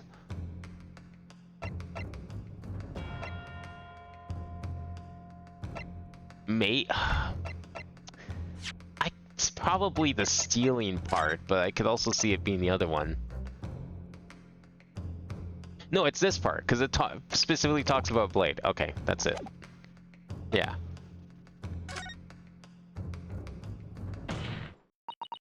The article reveals the following property about the poison in question. When the toxin enters the body on a knife laced with the poison, it's rapidly absorbed and causes its death in minutes. Are you suggesting? If the knife used to attack Miss Brett was laced with this very poison, it would explain why the defendant, Membami-san, would have withdrawn the blade as soon as possible. Yes, the truth is, it was an attempt to stop the poison from entering the victim's body. But the blood laws... This is a complete and utter nonsense. Not at all. The defendant withdrew the knife blade from the victim's body not to accelerate the woman's demise, but to save her life, and the prosecution cannot deny the possibility. Have you not read the post-mortem report? The cause of death was hemorrhage. The word poison appears nowhere in the document. Well, that's because by acting quickly to remove the blade, the defendant prevented the poison from taking hold. Oh please, this is clearly desperation. The Weasel's last breaking of wind. Poison has nothing whatsoever to do with this case, as I believe the defense is well aware. We have no proof that the information in this wretched newspaper article is all reliable anyway. In that situation, what the student should have done is wait for medical assistance to arrive. But instead, you claim she suspected poisoning and took the potentially lethal decision to remove the blade. She must have had a strong reason for her suspicions then, or the argument makes no sense. Exactly. Well put, Inspector. On what grounds did she do it, Yoko? I did really suspect the soil and poison was involved. If you want grounds, I'll give you grounds. What? You can't possibly. From your Expression, Counselor, it would appear those not empty words. But naturally, as you stand in this courtroom as a lawyer, you must be aware that words alone, empty or not, are of no value in our modern justice system. The court demands evidence. Yes, Your Excellency. I'm well aware of that. I've seen it many times, from my place at his side in the Old Bailey. In that case, Counselor, you will present the proof to the court now. What evidence demonstrates a clear link between this case and the poison in the newspaper article? Evidence demonstrating a clear link between the poison and the newspaper article. Okay. Deadly poison being secretly developed in the university's forensic science laboratory was stolen. Maybe she stole it. The Swan Lady. Small amount entering the body. Current methods cannot detect newly developed chemical.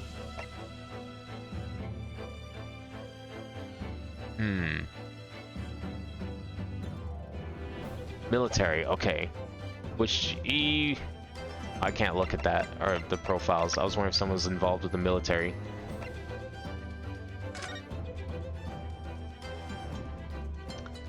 I don't see anything that would say green poison. Unless it was in the pen. I feel like that's a bit of a conclusion to jump to. Evidence demonstrates a clear link between his case. Well, it's probably in here, right? Pupil constriction was observed in the victim's eyes. Yes, that's it. I forgot about that part. I would ask the court to refer to the notes section of the post-mortem report, which reads, extreme meiosis, pupil constriction, was observed in the victim. Clearly being a yokel with no knowledge of forensic science, I have no idea, so please do tell me. Presumably, the fact that this condition of the victim was noted in the post-mortem report means that it's an unusual symptom of death.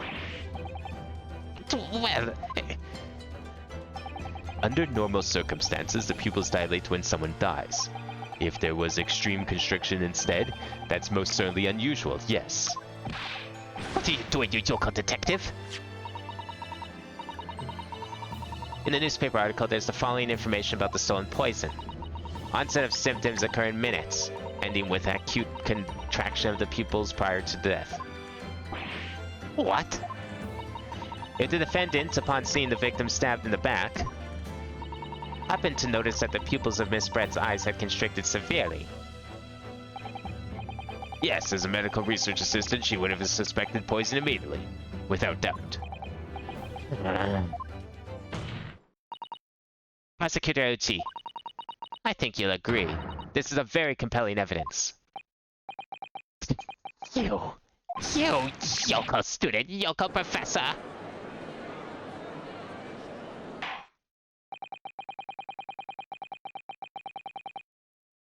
I believe the defense has expertly demonstrated a credible reason for the defendant's actions. No. Eugene Mikotoba. Yes, Your Excellency? I believe you are best placed here to confirm or deny the veracity of the defendant counsel's argument. You will tell the court the truth about the details reported in this newspaper, please. Didn't he say he wasn't aware of this incident? It pains me to have to admit it. But I'm afraid I don't know. You don't know? The toxin was kept under lock and key in my laboratory, certainly, but I was unaware of any theft. Do you mean to tell the court that the reports of this theft are unfounded? No, Your Excellency. Without returning to the laboratory to investigate myself, I couldn't say. Listen to this bumbling academic. Unaware of the theft of secret state's research from his own workplace until he reads of it in the newspaper. I take full responsibility for the incompetence of my supervision. Father. Pitiful situation for a university professor. You should have more control over your students, rather than allowing them off on killing sprees. That's totally unfounded.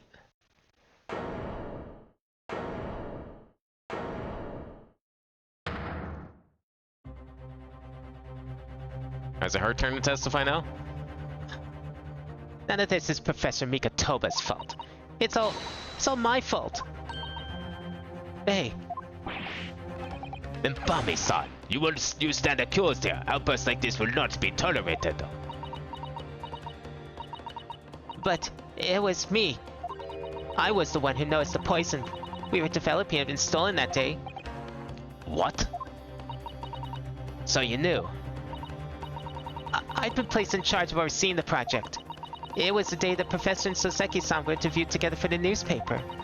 That's when I noticed that some of the poison was missing. Just a tiny amount it was. Why didn't you let me know immediately? I was scared. The whole project was supposed to be confidential, but some of the toxin had somehow been taken. So, I decided I'd try to get back before anyone else found out. Because I had a very good idea who the thief was. The thief?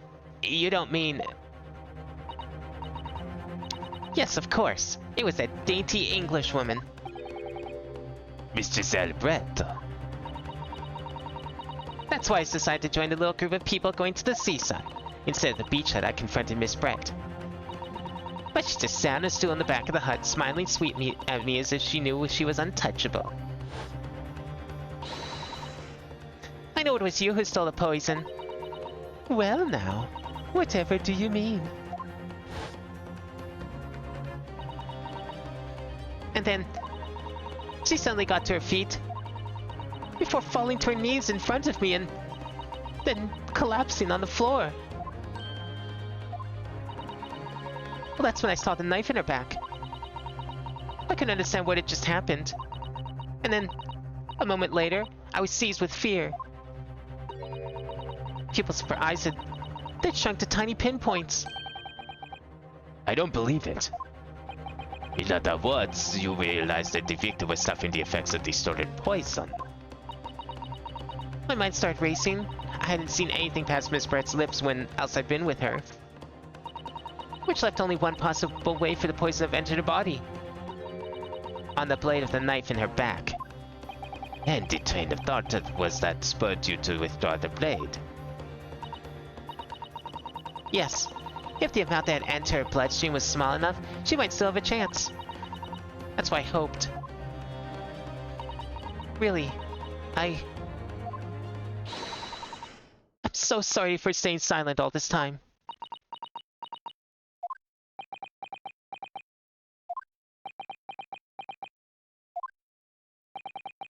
Your attempt to hide the truth of what happened is not something that can be overlooked. However, I have duly noted the courage with which you confessed in the end. Thank you, Your Excellency. It's barely perceptible, but I do think the balance has shifted a little here in this courtroom now. Objection! Your Excellency, do not be deceived. The victim just collapsed before your eyes, you say?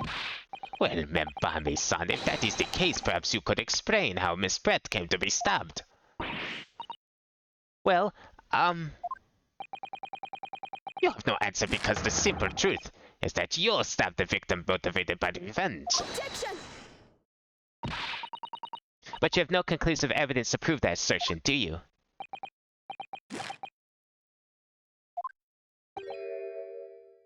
Oh, I have evidence, and it is very much conclusive. Wait, the pen again? Or something new? What's the prosecution counsel up to? It was brief, but he hesitated for a moment there. I'm almost sure of it. Oh, now it's his turn to bluff. You will provide the aforementioned evidence at once, Prosecutor Uchi. Some praises too, young Yoko student. What? I had imagined there would be no need for me to submit to this evidence. But you've brought this on yourself. Oh shit. Well, that's just her taking the knife out. We've already established this. What the? Could a more damning shot exist? The cruelty in the air on that beach is almost palpable. This evidence, more than any other, reveals the true extent of the accused's murderous nature. What shows the precise moment that Bambani-san plunged her dagger into the victim's back. Ah, if only we had Holmes's fancy red-handed recorders. Give us a timestamp on those photos. No, that's not true. No.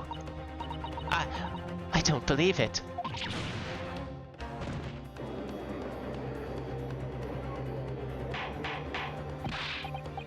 Order! Order! Counsel for the defense, was it you who was responsible for that shrill scream that just pierced my courtroom? Perhaps his voice is yet to break. These yokos are slow of mind and slow to mature. I'm telling you, first recess, the cat's gonna be out of the bag. And I'm not talking about his book. Also you who's slow to mature. Careful now. Susato is only starting to show her face here. It is often said that a picture is worth 1,000 words, and here we have ample proof. The court will accept this extremely cogent photograph as print as evidence.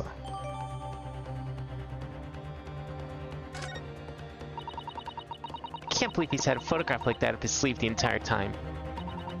Such a stark image, I'm genuinely lost for words. Wait a minute, I don't understand. How did you... I mean, who took that photograph? But hey, Oh, you know what? It was probably Soseki's paparazzi. That's who took the photo. Why and how? I don't know. Wait, no, I do know. Alright, crazy theory here. Guy was waiting in the bushes. Guy was waiting in the bushes to take a photo of Soseki changing. No, but that's probably what he was doing. You know how much money you could get for a shot like that? Of some famous person? It's worth a lot. It's of no importance here. Stop trying to divert the attention. oh, Objection! that's an absurd thing to say. It's crucially important. Whoever took this photograph of Prince was a witness to Miss Brett's death. The court must be allowed to hear this person's testimony. I will uphold the defense's demand. The prosecution will reveal the identity of the person responsible for taking this photograph at once.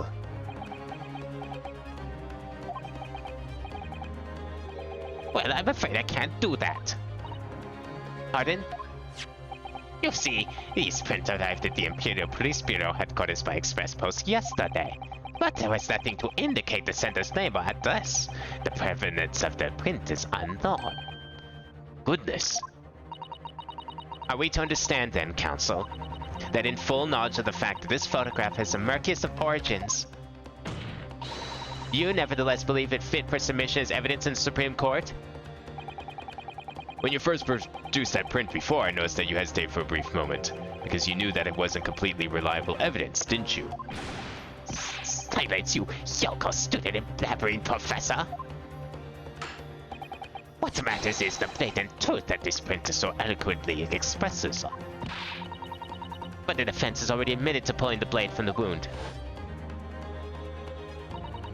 Clearly this isn't the moment that the knife was plunged into the victim's back, but... The moment that it was withdrawn? Don't waste this court's time with your ramblings. Indeed, without the knowledge of who produced this print, we have no means of verifying the claim. And the scene it captures is without doubt the most compelling evidence presented to the court. If the defense is unable to shed any further light on the matter, I believe the conclusion is clear. Oh no. Susato, this is time for you to fight. What you've established so far is true, then there can be no doubt. This photograph shows the moment that I withdrew the blade from the victim. Yes, we just need to prove that somehow. You'll have plenty of time to do your defense on the slow train back to the provinces. And to rue the day you came up against Takitsuchi Ayuchi in a court of law. If I can't determine who took this photograph, then the trial's gonna come to an end. There must be a clue somewhere. Must be some way of working out who took it. Well, Counsel, Your Excellency, the burning question is who took the photograph. And the truth is, I think I know. There's one person we can accuse of this. This isn't about whether I can or can't come up with the answer now. I simply have to. The identity of the person who took this dramatic photographic print is, I assure you, something the defense can and will reveal. Oh, no, you can't possibly. But as you so boldly claim that you can, please, do enlighten us. Unfortunately, I'm unable to present a name. How utterly underwhelming. Did you really believe you?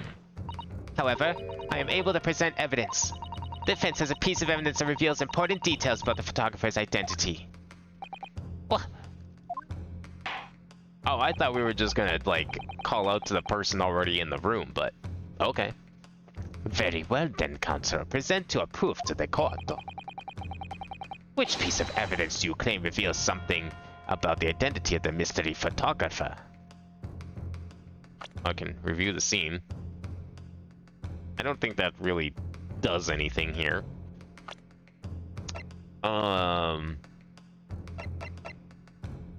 Okay, it's probably, was it this article maybe?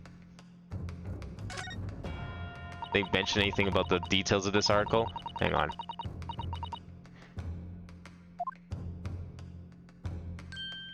Or is it the other side maybe?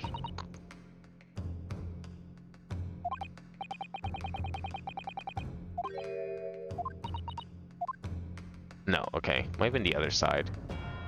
Well, that's just about the poison article, right?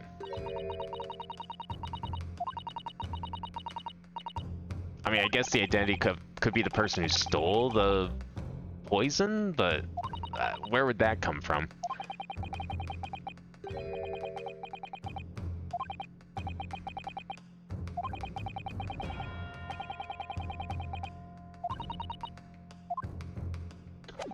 No, I don't think that's it.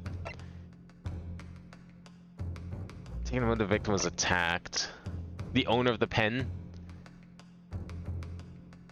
Identity of the mysterious photographer. It could be the owner of the pen.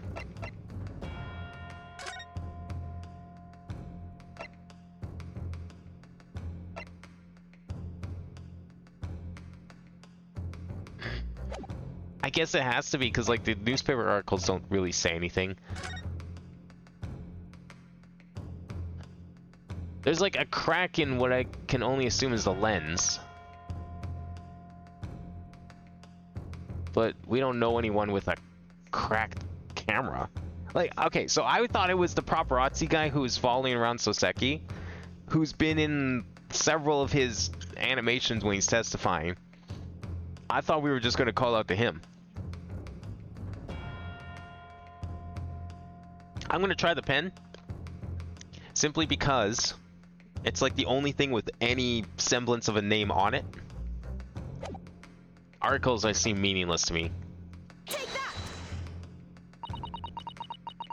The piece of evidence in question is this.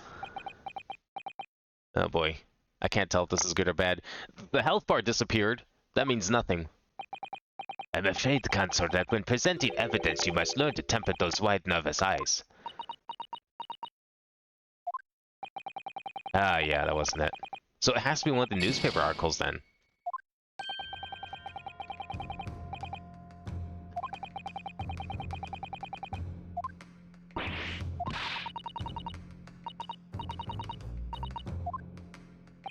Alright, it must, or it could, well, if it's the autopsy report. No, why would it be the autopsy report? Which piece of evidence do you claim reveals something about the identity of the mystery photographer? Oh wait, it's the picture itself! Because of the crack in the picture! No? Okay. I don't know, that sounded pretty good too. I mean, look, we only have like 2 more pieces of evidence here. So it's not the pen, it's not the picture.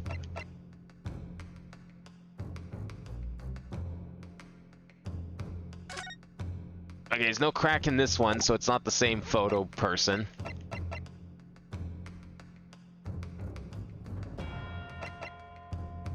Reveal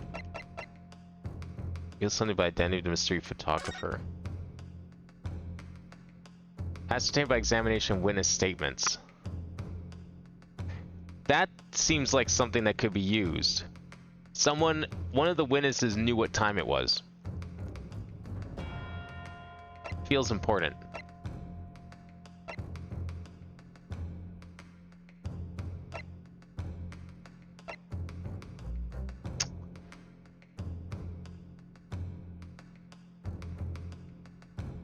I guess it's gotta be this.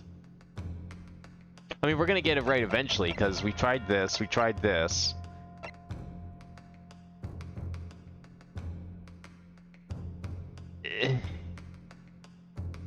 I mean, I guess it could also just be whoever stole the evidence, the poison, but that doesn't reveal anything about the identity. It's like, okay, they're the same person who stole it, but that doesn't tell us anything about either of them.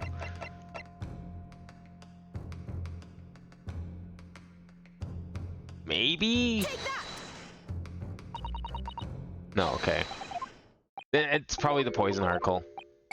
I thought for sure it'd be the pen. Pen seemed like the most obvious one. I mean, it's literally got a name on it.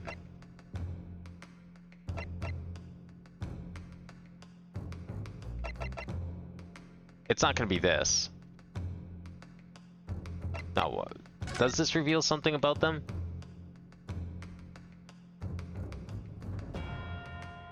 There's a lot of footprints in there. But that's not necessarily the photographer.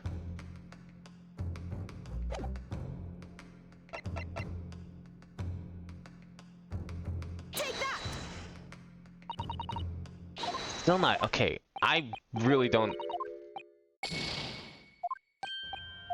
I really don't know what this is gonna be.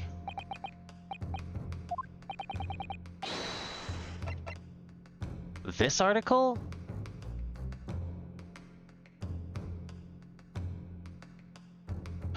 Oh, I think I know what they're getting at now. I was right in the first place. If this is correct, then I think I know exactly why. Yeah. I was right in the first place. I just wasn't sure how we were going to get to that result. But this makes perfect sense because it's talking about Soseki. So of course the article talking about Soseki would be the one that would, you know, we could lead that into talking about his paparazzi that follow him everywhere. What is that? The newspaper again? Rock is saying England returnees tell all. It's not the headline that's relevant here, Your Excellency. It's the photograph. Oh, was there a crack in the... How did I miss the crack in the newspaper photo? Oh my god, that's so obvious. That was like the first thing I noticed in the new photo. Didn't even think about... Oh my god. If you look closely, you'll notice that there are some white lines on the right-hand side. Ah, yes, indeed. They had already caught my eye as it happens. I somehow did not notice those at all in the newspaper photo. What of it? A shadow of some kind, presumably? From the branches of a tree or the like. Yes, a shadow that's pure white of a tree that's inside a building. Okay. There are no trees growing inside my laboratory at the university, I can assure you. Now, if you look closely at this photograph...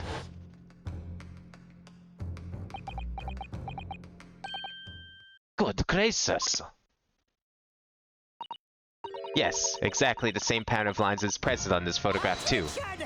Oh my god, I can't believe I missed this part of it. Well, that tells us nothing. Yes, it is a shadow of some kind, definitely. From the branches of a tree. There wouldn't be any trees growing inside a hut at the beach, Council. What's quite remarkable about it is that the two patterns are absolutely identical. How could such an extraordinary similarity have transpired? The curious matching pattern that appears on both photographic prints is a result of... camera defect. It's a crack in the lens. Obviously, it must be due to a problem with the camera used to take the photographs. With a photographic device? Yes, we can confidently say the camera's lens must be scratched. And the scratch lens can cause unwanted lines to appear at every print taken with the device. In short, the two photographs under consideration here were taken by the same camera. But there must be hundreds of such camera devices here in the capital. It would be utterly impossible to identify the owner of this particular one. Objection! I think you're forgetting, Prosecutor Ouchi, that one of the photographs featured in the newspaper article. A newspaper? Ah. That's right. The author of that article is the mystery witness to this crime. I guarantee he's in the room right now.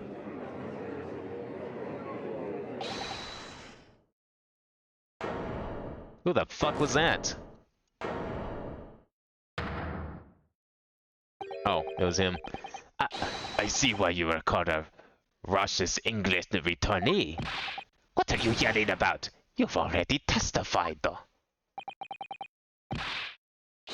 It's Menimino, I tell you. Menimino! Meno! Soseki-san, what was that? Did you say many Menmo?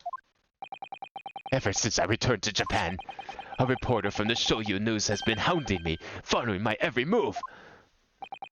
A reporter by the name of Raiten Menimemo. Oh my... That's why... What a stupid fucking pun, I love it. Yes, hounding me from dawn till dusk. Ah, now that he mentions it.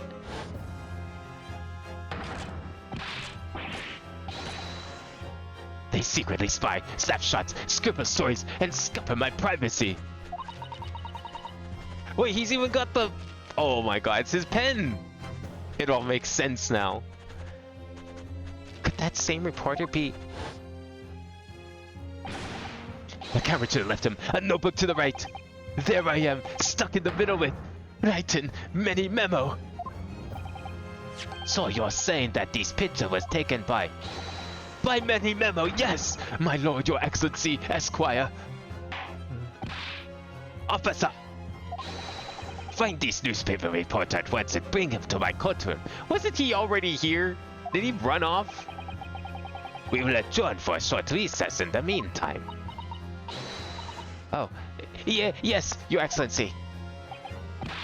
As you say, Your Excellency. And one more thing. I want this knife, the murder weapon, examined for traces of poison. You will solicit the assistance of the Imperial University's medical department for the task. Understood?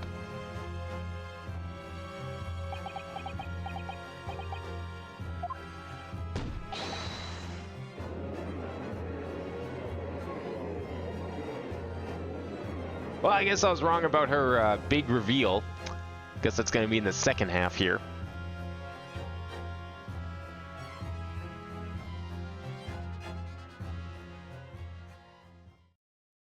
This feels a lot shorter than the first case of the last game. Feels more like a traditional first case. Oh, let's save over slot 2.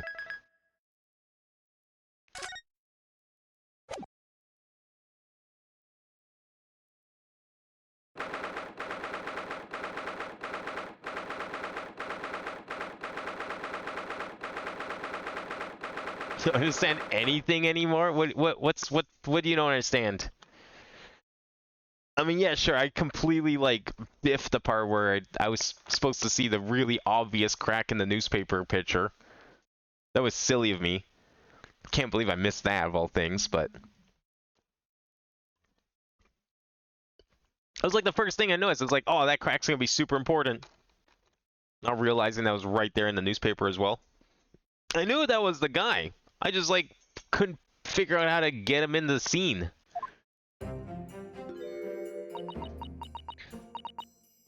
I'm so sorry, Susato.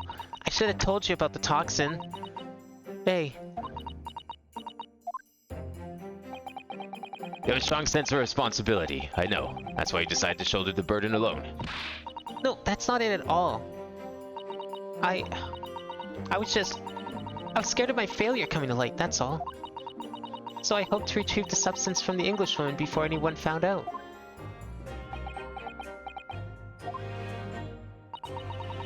Before the trial started, do you remember what you said, Susato? That you had no doubt in your mind about my innocence? That you'd stand by me to the last? I remember. And yet I didn't deserve your trust in me. I had important details from you, Susato. Completely betrayed your faith in me. Hit me, Susato! I deserve it! No, in fact, throw me to the floor! No, that's too good for me as well. Drag me through the city streets! I'm no better, you know. Oh. Even though in my heart I knew you'd pulled the knife blade from Miss Brett's back, there was just a brief moment when, in my mind, I doubted you. Sato, I'm sorry. After I stood here and promised you that I'd stand by you and always be on your side, I betrayed your faith in me too. And as such, I failed you as a lawyer. Oh, no. I think this situation has taught both of you a valuable lesson. Placing your unbridled faith in another is no easy task. Yes, Father. That fact has certainly struck home. Which is why I can see more clearly now. So, Rei? Yes? Can you find it in your heart to forgive me?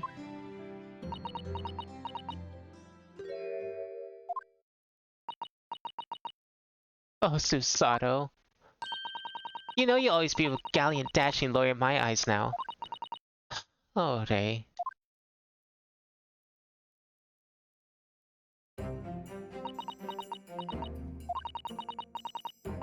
I was so scared, you know, when it happened. I didn't know what was going on. The Englishwoman was sitting at the back of the hut listening to what I was saying. I know it was you who stole the poison. Well now, whatever do you mean? And then a moment later, she suddenly got to her feet before collapsing to the floor in front of me, with a knife in her back. It all happened right before my eyes. And you were the only people in the hut at the time? That's right, just Miss Brett and myself. There was no one else here. So I just don't understand how she could have possibly been stabbed like that. Actually, I know exactly how she was stabbed like that. It's kind of obvious if you look at the crime scene photo. Especially after seeing the peep shot that we've just got submitted to evidence. A great mystery indeed. I still can't believe it happened. That's why I just couldn't bring myself to speak up. It'll be alright. However it happened, and whatever really went on by the sea that day, I promise you that I'm gonna prove everything you said as you saw is true. Spoken like a true Ikotoba. Now, I think we should discuss what's coming up in the trial, don't you? We don't have much time. We must make sure we have our facts in order. Yes, I suspect the poison is going to come under close scrutiny in the upcoming proceedings. The police should hopefully have identified it on the blade by now. The trouble is, it's a completely new laboratory synthesized blend of alkaloids. The police won't have any way of testing for it. Oh, I see. Yes, without this chemical reagent, it's impossible to detect the toxin. Chemical reagent? I sent a colleague of mine off with some earlier to deliver to police headquarters. I think perhaps you should have some as well, though, just in case. Special indicator solution for a new poison under development by my father's team. It's been created in strict secrecy and exists only in my father's laboratory. What's the matter, Susato? You're suddenly very quiet. It's this newspaper article. Exclusive, deadly poison stolen from Yume Medical Research Laboratory. Wondering how this information got out, given that it was a government secret. It was all the Englishwoman's doing. What? It was when the professor and Soseki-san were being interviewed at the laboratory. That so-called English lady swanned in and without any compunction said to Professor Mikotoba. Oh, Professor, surely your guests would love to hear about your work on that substance there. It put me in a very awkward position, to be frank. But Soseki-san's curiosity had been piqued, so I had a little choice but to give him a cursory introduction. So then, Soseki-san knew about the poison. Yes, and it's highly likely that the reporter who was writing up the story about us would have caught a glimpse of the toxin too. This Many Memo-san. By the way, did that reporter join you all when you went to the beach? Oh. No, I don't remember the reporter being there. Indeed, he shouldn't have been. I very much doubt anyone would have wanted him there. Oh? A known criminal had been given permission by the authorities to bathe on the seaside. Soseki-san pointed out that inviting a reporter might be problematic, so the man was sent back to his office. Yeah, he obviously didn't go back. He secretly followed the party to the beach and took this very candid photograph. And then presumably he posted it anonymously to the police.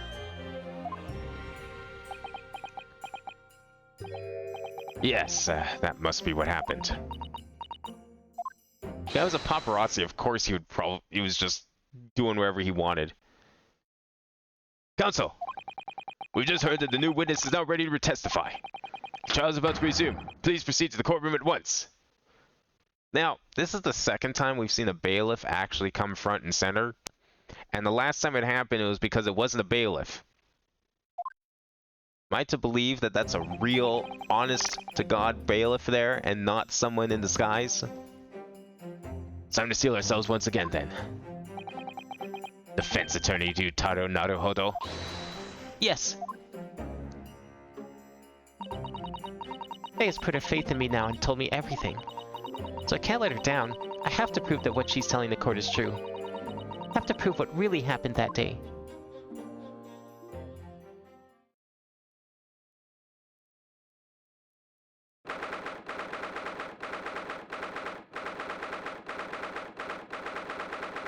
What I want to know, though, is how did the pen go from... Because, like, okay, so if the reporter's the killer, which, let's be real, he probably is, he would have stabbed her in the back through the outside of the hut when she was sitting in that stool. How did the pen get in her hand?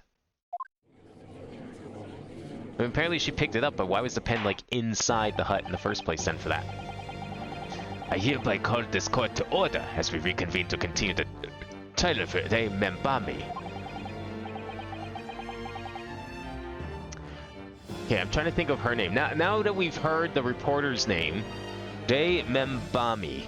Rei Membami. If there's something there, I can't think of it. It's not as obvious as the other guy. Prosecutor Ryuchi, have you summoned a new witness? Before I address that question, Your Excellency, I have some very important news to share. Oh? What news? And why does he look so happy about it? During the recess with the collaboration of Professor Mikotoba's laboratory at Yume University, the police re-examined the knife that was used to end Mr. Zelbrecht's life. Excellent. I admire your rapid handling of the matter. Oh, 'tis kind, Your Excellency, too kind. I was merely carrying out your instructions, of course. I had the region delivered to police headquarters by rickshaw so it would get there in good time. But judging by the man's swag, I feel we might need to brace ourselves for the inevitable.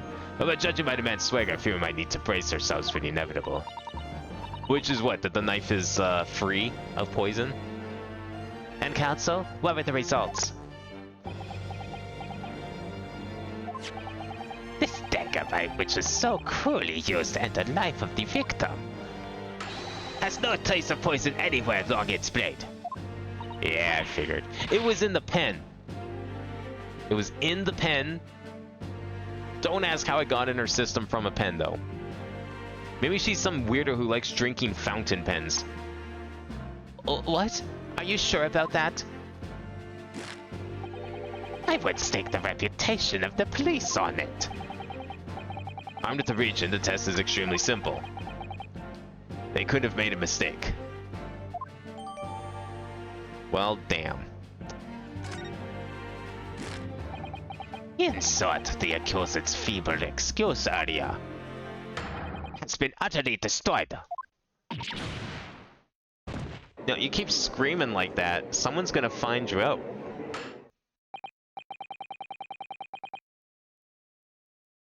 Now the prosecution is ready to call in the new witness. Ah, the newspaper reporter who managed to capture a photograph at the crucial moment. Good. Very well. Officer, bring in the new witness. Oh, here we go. No trace of poison on the knife. If that's really the case, how could the toxin have entered the victim's body? I'm telling you, it's because of that pen. She's a fucking pen chugger. She saw the fountain pen on the ground, and she couldn't help herself. She just had to drink it. You know, you just one shot, chug it, squeeze it dry, right into your mouth. All that delicious ink. Except it wasn't ink this time, it was poison. Witness, please state your name and occupation for the court.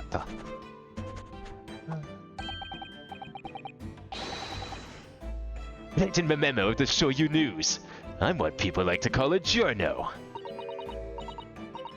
What's a journal, father? Do you know? It's simply a contraction of journalist. I'm there when the news breaks, putting pen to paper to catch those scoops so they're in print the next morning. They don't call me the hero of the Herald for nothing. The nice guy of the news. I love this guy already. He's perfect. Oh, so, it was you who took the photograph, was it? Well, well, what do we have here? I'm sorry? Ooh, brace yourselves, people! Many memos senses a scoop in the offing. Email suited up to foul play defended by curiously handsome young lawyer in Supreme Court. The readers will lap this up. We'll set it above the fold at 72 points in a 5-leg format for the morning edition. This is like the other guy with the toothbrush, except if he wasn't as creepy. Right then, let's start with your name. Oh, it's Ryutaro Naruhodo. Next, what made you want to become a lawyer? Well, I wanted to reform our country's legal system, I suppose. Ryutaro has suddenly become very ambitious, I see. I just borrowed Kazuma-sama's dream for a while. By the way, my name is Taketsuchi Auchi. That's Taketsuchi Auchi. The so-called dark horse of the Supreme Court. My objections strike fear into every defense lawyer's heart. Is this guy licking his pencil? Alright, you went fine. So, okay. Fountain pen drinkers, no problem. Licking pencils, though, that's disgusting, and this guy needs to stop that right now. No, the readers won't buy that. What? Read this. Yes? What this court demands to know is whether or not you were responsible for taking of this picture. It was delivered anonymously to the Imperial Police Bureau only yesterday. I can't really see his camera very well here. They're very cleverly hiding the lens of his camera while he's furiously writing in his notebook. Yeah, I wouldn't be a journal if I didn't click quick when presented with a scoop like that now, would I? Although we can kind of see it. It's hard to tell. Maybe it really is just a scratch and that's why we can't see it from here. Sometimes stories call out to me. Sometimes I have to chase them down. But either way, you've got to be fast. Fast legs to run with and a fast hand to write with. It's no good if you don't note it down, I always say. That's what I call my many memoism. Many memoism? Ah, yes. I remember your face. We met that day you were in the interview, myself and Soseki-san. Yes, right! That was me! Many memo again! But you were supposed to be going back to the Shoyu News office after our meeting. But the scoop is, I didn't. Because that Englishwoman's words had piqued my journalistic interest. Miss Brett's words? The criminal, left to do as she pleases just because she happens to be a British citizen. It's horse dung! This country's judiciary is rotten to the core. The Supreme Court's rulings are worth the paper they're written on. The police are just imperial pawns. Stay your tongue, young man. There are complex political issues at play. Well, anyway, I quickly jotted down those words she said in my many memo pad. Are you ready? I'll read it out. It's all here. Right. Here goes. I should like to go with everyone to see your country's coast. A serious criminal going on some junket. People need to know about this. That's why I decided to sneak after them. To get to the woman's story so I can hammer her out in the press. Do you mean to say that you did indeed witness it firsthand? The crime scene portrayed in this photograph. Oh yes, I saw it with my very own journo eyes. From start to finish, through the viewfinder of my trusty camera. Thank you, Many Memo-san. You will now give a formal testimony before the court.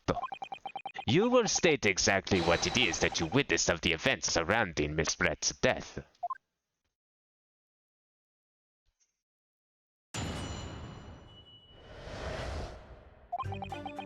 The beach hut was made of shoddy old reed screens, so there was plenty of gaps I could see through.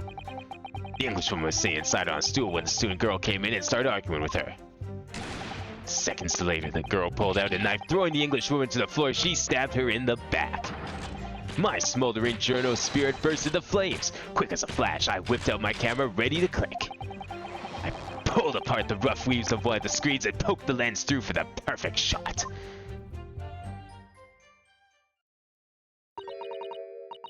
Raid screens, you say? Right! You can see them clearly enough in that great shot I snapped. The hut walls were just screens made of coarsely woven reeds. Yes, it allows for the breeze to pass through and bring some relief to the summer heat. And it was a breeze for me to poke my camera through and see the whole thing harden up. Ignore it for the time between the appalling invasion of privacy involved. Did you witness everything that happened from the moment the defendant entered the hut? Oh yes, I saw it. I saw the whole thing from start to finish. And you say you took the photograph through a gap in one of the screens? Luckily for me, they were pretty shoddily woven. I pulled the reeds apart and thrust the lens of my camera through the gap. Would I get away with it, or would I be seen? It was the gamble of a lifetime. A tenacity of purpose that is considered admirable in a journalist, I suppose. Run a risk one day, run a scoop the next. That's the many memoism in a nutshell. At last, it would appear that we have a genuine witness to this wicked crime. The evidence and testimony are extremely compelling. I believe we may be close to a verdict. No. Wonderful news, Your Excellency. Wonderful. Nevertheless, it cannot be denied that this testimony begs one very large question. What question? Exclusive news. A startling photograph, all the makings of an exceptional story for the reporter. Why then was the story never published? Oh, that's right.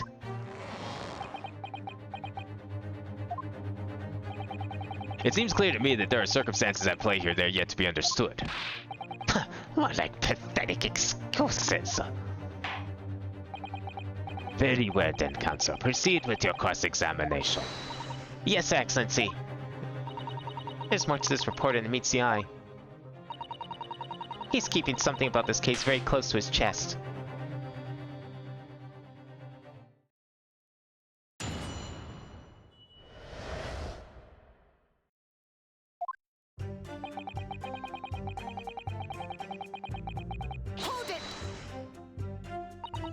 What made you want to see what happened inside the beach hut in the first place? Call it journal instinct. Can you think of a better reason? Oh, I don't know. Perhaps because as well as being a proven criminal, the person inside was a young woman. Ah, I see where you're going with this. Brace yourselves, people. He's painting the journal as a voyeur. That's a very polite way to put it. It's hardly slander, sir. You had a camera and you were taking pictures without the woman's knowledge. Nope. You've got it all wrong, little student boy. Sorry? To my mind, all that was inside that hut was a scoop. Nothing more, nothing less. Yeah, a scoop of what? Naked body? Scoops know no gender, man or woman, it's all news. That's not even many memoism. It's basic journalism. So what you're saying is, you play both sides. You don't care who's in there. You're taking pictures of both.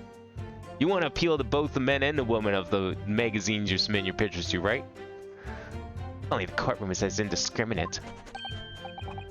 Right, so that's all buttoned up. Can we move on? Tell the court then the witness what sight befell your eyes when you looked inside the hut. A sight that vindicated my journal instinct, that's what.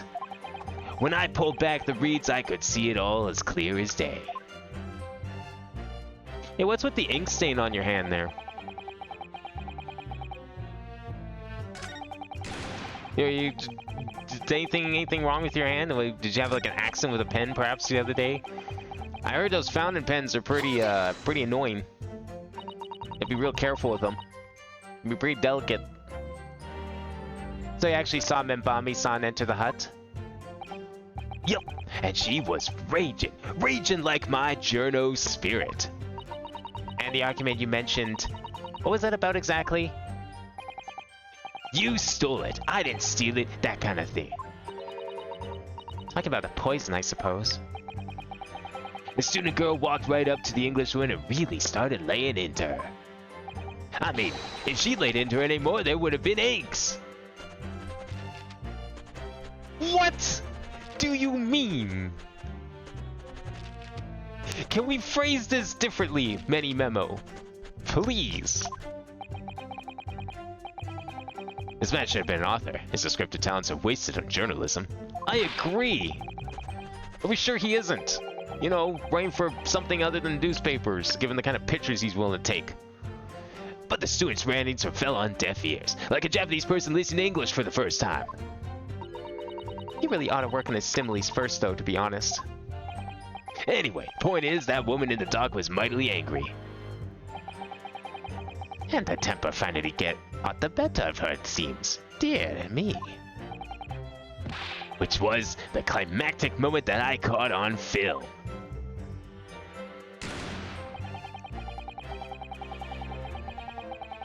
Denying the fact that he's taking pictures, peep shots in the change room.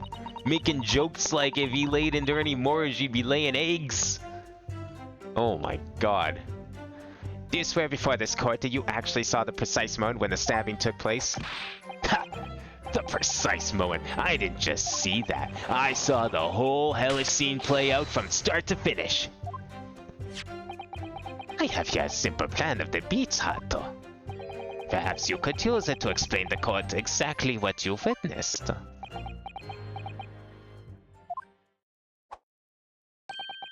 Right you are. It's all here in my Many memo pad. Alright. Lay it out for us then. When I first peered into the hut, I'm sure that the Englishwoman was on this stool at the back of the hut here. Yes, the accused's own testimony confirmed that. She just sat at the back of the hut smiling sweetly, is what we have noted down. It's my turn to testify now, try not to interrupt. Then the next moment as I was watching, the evil student girl entered the hut. After a while, the pair of them ended up in the middle of the hut, arguing furiously.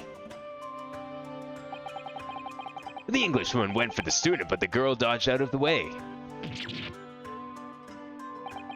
And in a flash, plunged the knife into her adversary's back as the two passed each other. What you describe is a grim crime indeed. Never sugarcoat the truth. That's what many memoism says. Alright. By the way, Many Memo-san. Whilst you were watching that terrible scene unfold before your eyes through the gap in the screen, did it not occur to you to try to prevent the tragedy rather than to capture it on film? Viewers have to be observers. We can't get involved. That's our raison d'etre. So you didn't converse with Miss Brett at all? Obviously not. An observer always remains on the outside looking in. That's something to be proud of, is it? Your Excellency, if I may. Yes, Professor. I think the witness's last expertly phrased statement should perhaps be added to his formal testimony. Father, what are you... I will grant the defense's request. Many Memo-san, you will supplement your formal testimony with the aforementioned statement.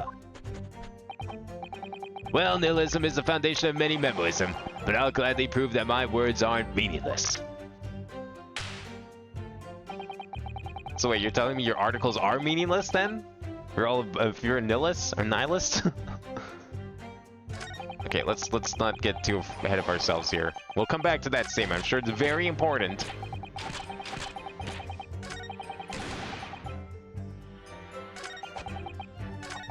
Was it this one that we did? Oh yeah, okay, yeah. I couldn't remember if we were on 3 or 4. Oh great, we have to go through all of this again. Whoops.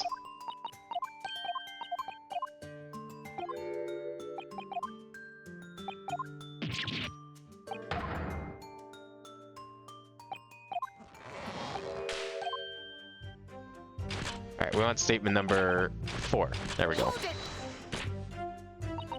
The court is fully aware of your desire to capture the incident on film, I'm sure. But why then did you choose to post a photograph anonymously to the police?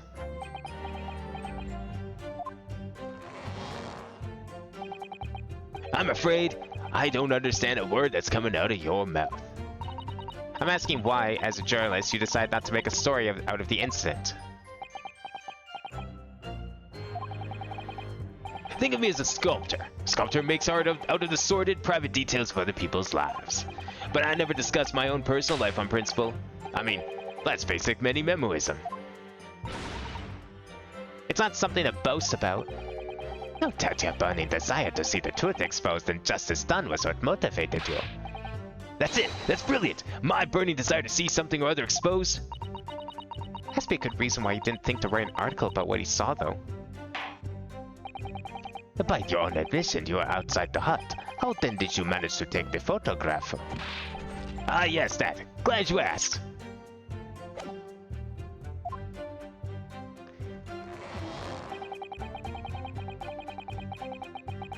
Hold it! But the two women inside didn't notice? Obviously not. If they had, where would I be right now? In jail, that's where. Which you'd think you would make you reflect on what you were doing. No, a journo's job is to collect little snippets of life as unobtrusively as possible. Leave nothing but footprints. Take nothing but photos. Yes, that's spot on. Did he just make that up? So he's responsible for that phrase. The point is that we did risk life and limb to obtain this photograph. And this photograph reveals the whole truth. There is nothing more to be said.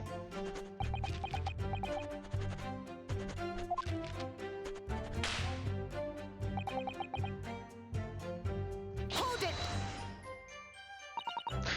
Really? You didn't set foot inside that hut at all? Are you quite sure about that? I think you might have the wrong impression of me. We're talking about a murder scene here. My nerves were stretched to breaking point already. Oh, I'm sorry. I thought you were just a what was the word? A voyeur? Oh, I see. You were scared? Maybe I did have the wrong impression of you. Yes. It was all I could do to stifle a scream and hold my hand steady enough to snap the shot. You really should have summoned help before thinking of your camera. Many memoism and humanism don't always agree. And most of the time in those instances, many memoism comes out on top.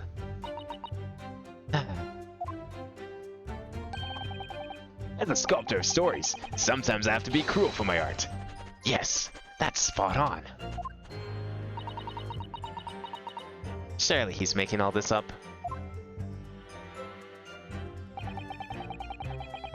He claims to have spied on the whole affair from start to finish. If true, his testimony is devastating.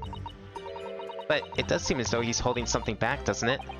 If that's how you feel, I suggest that you trust your instincts and press him on everything he said. As you no doubt seen many times before in your role as judicial assistant. Yes, I have. I've seen witnesses like this pressed often. I know exactly what to do. Alright, I think I know what we're presenting here. Well, it's gonna be one of two things. Let's see. Never set foot in the hut once. Okay. It's gonna be the photo, I think, because the photo shows the pen in the hut. Right? Yeah, it's gonna be this. Objection! No, it's the pen? Okay, it's the pen. Damn it, this feels like a time when... If it is the pen, I really feel like it should have been both. Because, like, he would have stepped foot in the hut because that's how he dropped his pen. His pen clearly is his. I spoke with the Englishman, was only there as a... Is there some way... Wait, did he talk to her?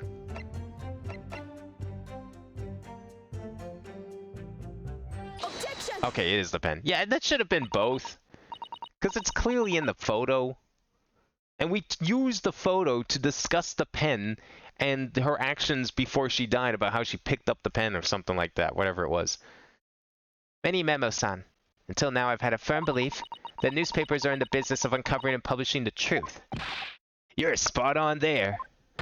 The press doesn't lie, which is why I'm proud to wear the emblem of the Shoyu News on my arm. In a way, that's more many memoism. Sadly, though, it seems the journalists who write for those papers don't always share the same passion for the truth. What are you suggesting with those recriminatory words, Counselor? Many Memo-san, do you recognize this fountain pen?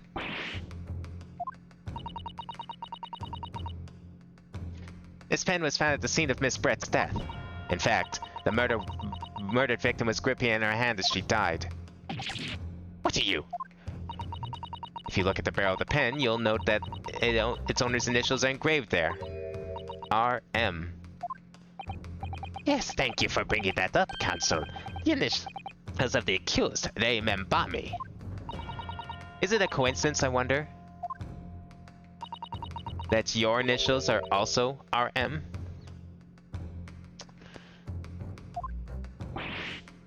Again, I wonder why his name is written in English. No. Leighton Many Memo. R.M. That's horse dung. Can't you see one of the central tenets of memoism is being a pencil user? Uh-huh. So how'd you get that ink stain?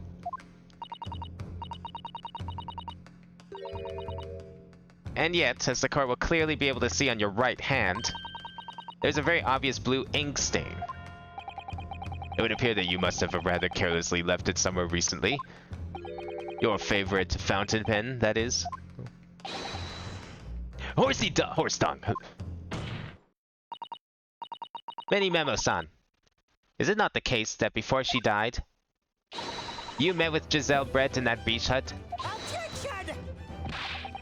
Why should we listen to some sad nonsense? It's nothing but another excuse. Exactly. Shoyu News will stand behind me all the way. I deny everything. Why is your news journal department paper whatever named after soy sauce?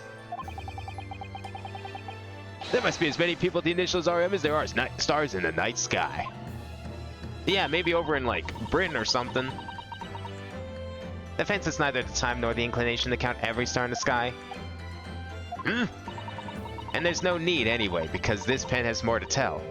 Yes, There's another clue. A clue that undeniably proves who its owner really is. In that case, counsel, the defense will now show the court where this alleged clue lies. Of course, Your Excellency.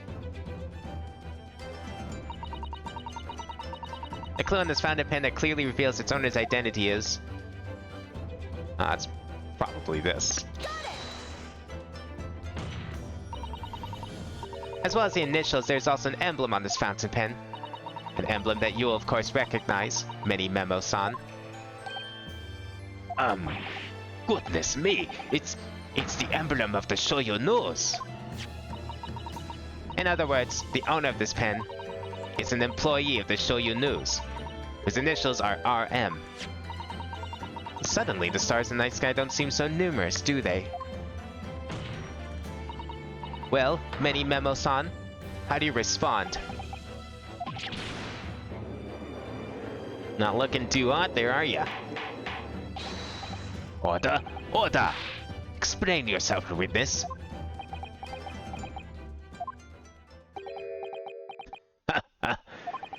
So, this is how the mighty Supreme Court works, is it? Using coercive tactics have a well-meaning citizens reveal harmless secrets. Harmless secrets like what? Dropping your pen in a crime scene? I've used nothing but honest tactics. Alright then, fine. I won't try to hide it anymore. Yes, not long before that grim tragedy unfolded, I, a Shoyu News reporter, on behalf of the public, conducted an interview with the Englishwoman. An interview? You never mentioned this before. When exactly was this? As I said, it was before that evil little student girl showed her face in the hut. It couldn't have lasted more than 2 or 3 minutes, that's all. It was just a brief exchange. But it came to nothing. As we memoists say, the people don't pay their dues for unworthy news. However insignificant you deem it to be, this court cannot overlook the meeting between yourself and the victim. You will now testify under oath about the precise nature of this meeting and what transpired. Yes, alright, but on one condition. Condition? In all good conscience, I couldn't speak out alone about this. You need to call back the earlier witness, Soseki Natsume-san. What does he have to do with this? So, Soseki-san? Oh yes, according to my notes here, that man has a secret of his own. And brace yourselves, because it's not a harmless one. It's big. Is he just throwing him under the bus? Blackmail or something? Do they have some sort of deal? Many Memoism states that one man's secret is every other man's front page story. Very well, I will grant the witness's request in this instance. Officer, summon the earlier witness back to the stand. Soseki-san hiding something? Don't tell me he's gonna go to jail too. I was kinda hoping to see more of him.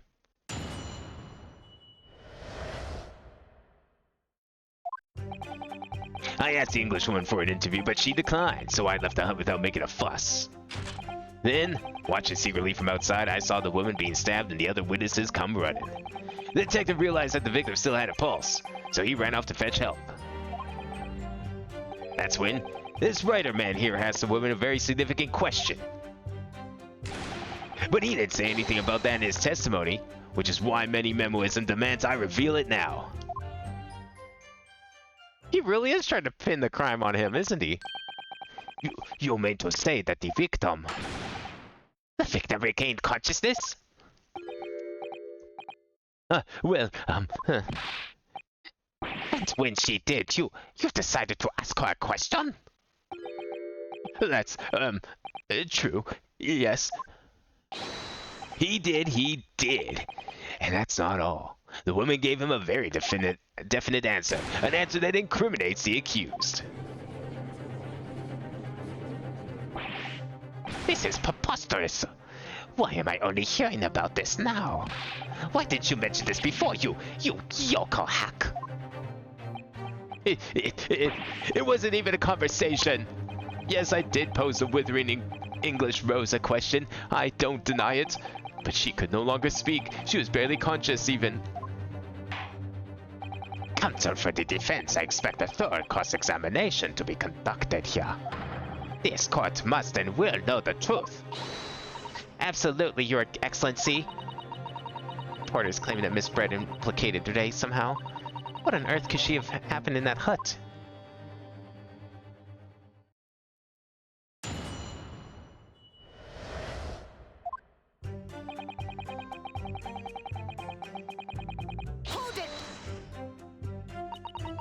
You asked her for an interview, say. Well, of course I did. I wanted to ask her about the incident she was involved in at the end of last year. How about the case in which Dr. John H. Wilson lost his life? Well, that's not the way I phrased it. Many memories and calls for straight talking. Why did you murder Dr. Wilson? That's how I put it to her. Seems like a loaded question, even if it was true. Yes, that sort of talking is as straight as a ruler. Ask every question as if you're asking for a menu in a restaurant, I say. It's the best way. A veteran at the paper taught me that. And how did Miss Bread answer? With one simple phrase. Mystery is a woman's charm. Phew. That told me. So I waltzed right out of there. You gave up after one question? Some reporter you are. Really? Something about that doesn't quite seem to fit together. Leave every room as if you're waltzing into a dance hall, I say. It's the best way. A veteran at the paper taught me that.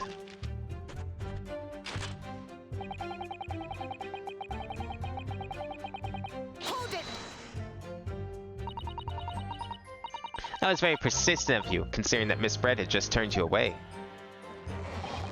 Persistence wins the prize. Any memoirist will tell you that. Let them think you've left, and just when they lower their guard, that's when you swoop in for the scoop. And the fruits of your labor are too apparent in this telling photograph. Though I'm sure the young Yoko student would rather not be reminded of this damning evidence. Actually, it's thanks to that photograph we managed to identify this witness. And now that you've found me, I'll tell you whatever you want to know. I've got nothing to hide. Oh yeah? Well, we'll see about that. I'm sure. Please do go ahead, witness. The court is eager to hear what you have to say. Try to stop me. There's a story to tell here, and I'm going to tell it. Maybe I should start being forthright with my questioning. Why did you murder the English woman, And Soseki-san remained behind the hut?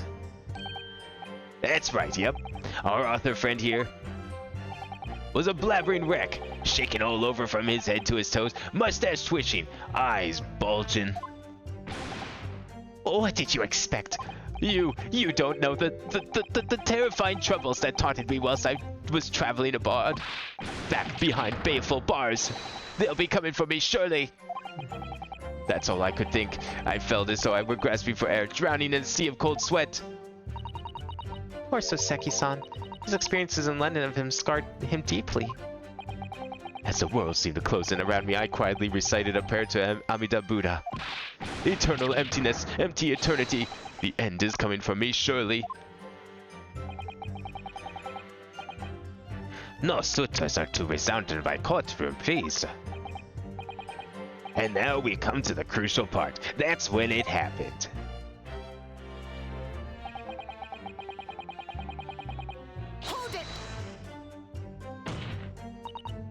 What question? What exactly did he say?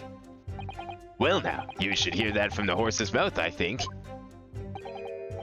Don't you, Mr. Writer Man? Out with it, you yokel hack. What did you say to her? What did you say to the dying English woman? Well, in truth, I've been catching crabs at the water's edge and building castles in the sand, you see. Well, the seaside is a place to be at leisure, I suppose, even for a grown man. Then all of a sudden, from that little beach hut, a young girl's panic-stricken cries for help pierced the air. Hey! I ran up the beach to see what was happening. To find the defendant leaning over the collapsed victim. As soon as Inspector Hosanaka saw Miss Brett on the ground, he sprinted off to get help. And then, just a moment later, I heard a faint moan. A moan from the dead Englishwoman. I nearly jumped out of my skin. But what did you ask her, Soseki-san? I asked her, who did this to you? Don't attack this any longer. How did the woman respond? She didn't. She said nothing in response. But When it stands, you will answer the questions asked of you unambiguously. Now, without evasion or reticence, I demand that you amend your testimony. there it is. That's what we needed. I will.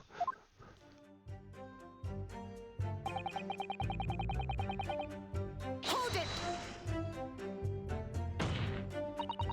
So you tried to find out who the culprit was. He who asks a question is a fool for a minute. He who does not remain is a fool forever. And having been labeled a criminal twice during my time in Great Britain, I was quick to make up my mind. Better to be a fool for a minute than remain a fool in prison forever. However, you have indicated that the victim failed to respond. Is that correct? I know why. I know why the Englishwoman said nothing. She was ignoring me because of my stupid mustache. Because I'm Japanese. Actually, one of those might be true, as we learned in the last game. She really hated the Japanese. Like a lot. Oh dear. Soseki-san has really developed a dislike for the English, it seems. Having read the report in his time in Great Britain, I can't say I'm surprised at his xenophobia. But the Englishwoman didn't ignore you at all. Did she, Mr. Writer Man? Well, yes, all right. She did respond in a matter of speaking, I suppose.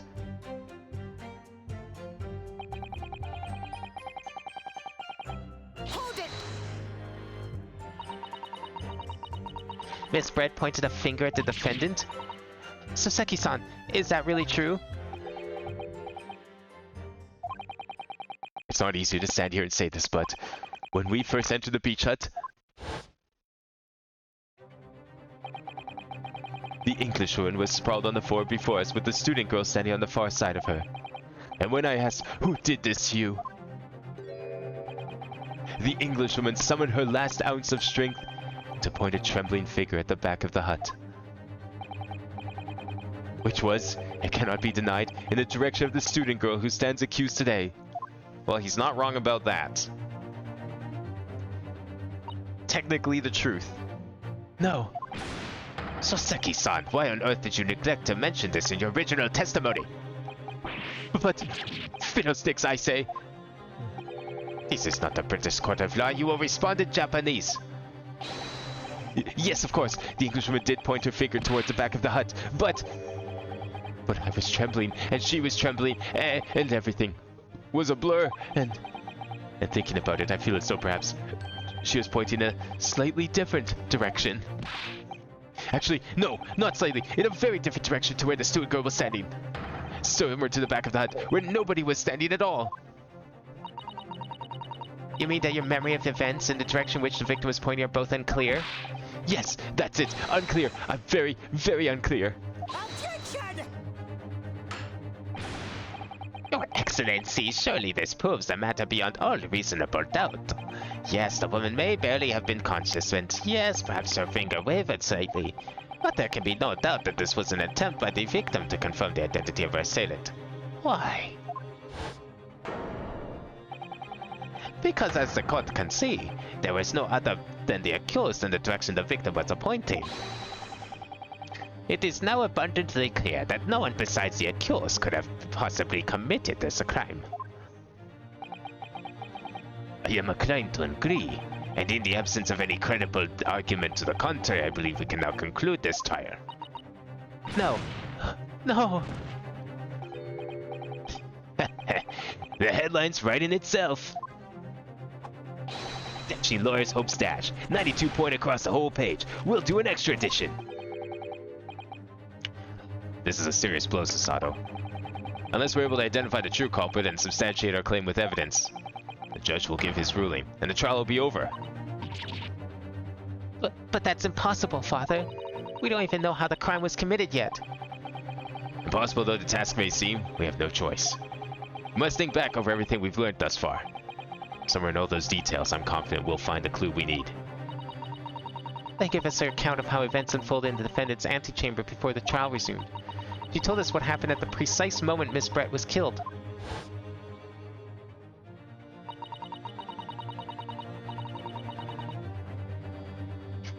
The Englishwoman was sitting at the back of the hut, listening to what I was saying. And then a moment later, she suddenly got to her feet. Before collapsing on the floor in front of me, with a knife in her back.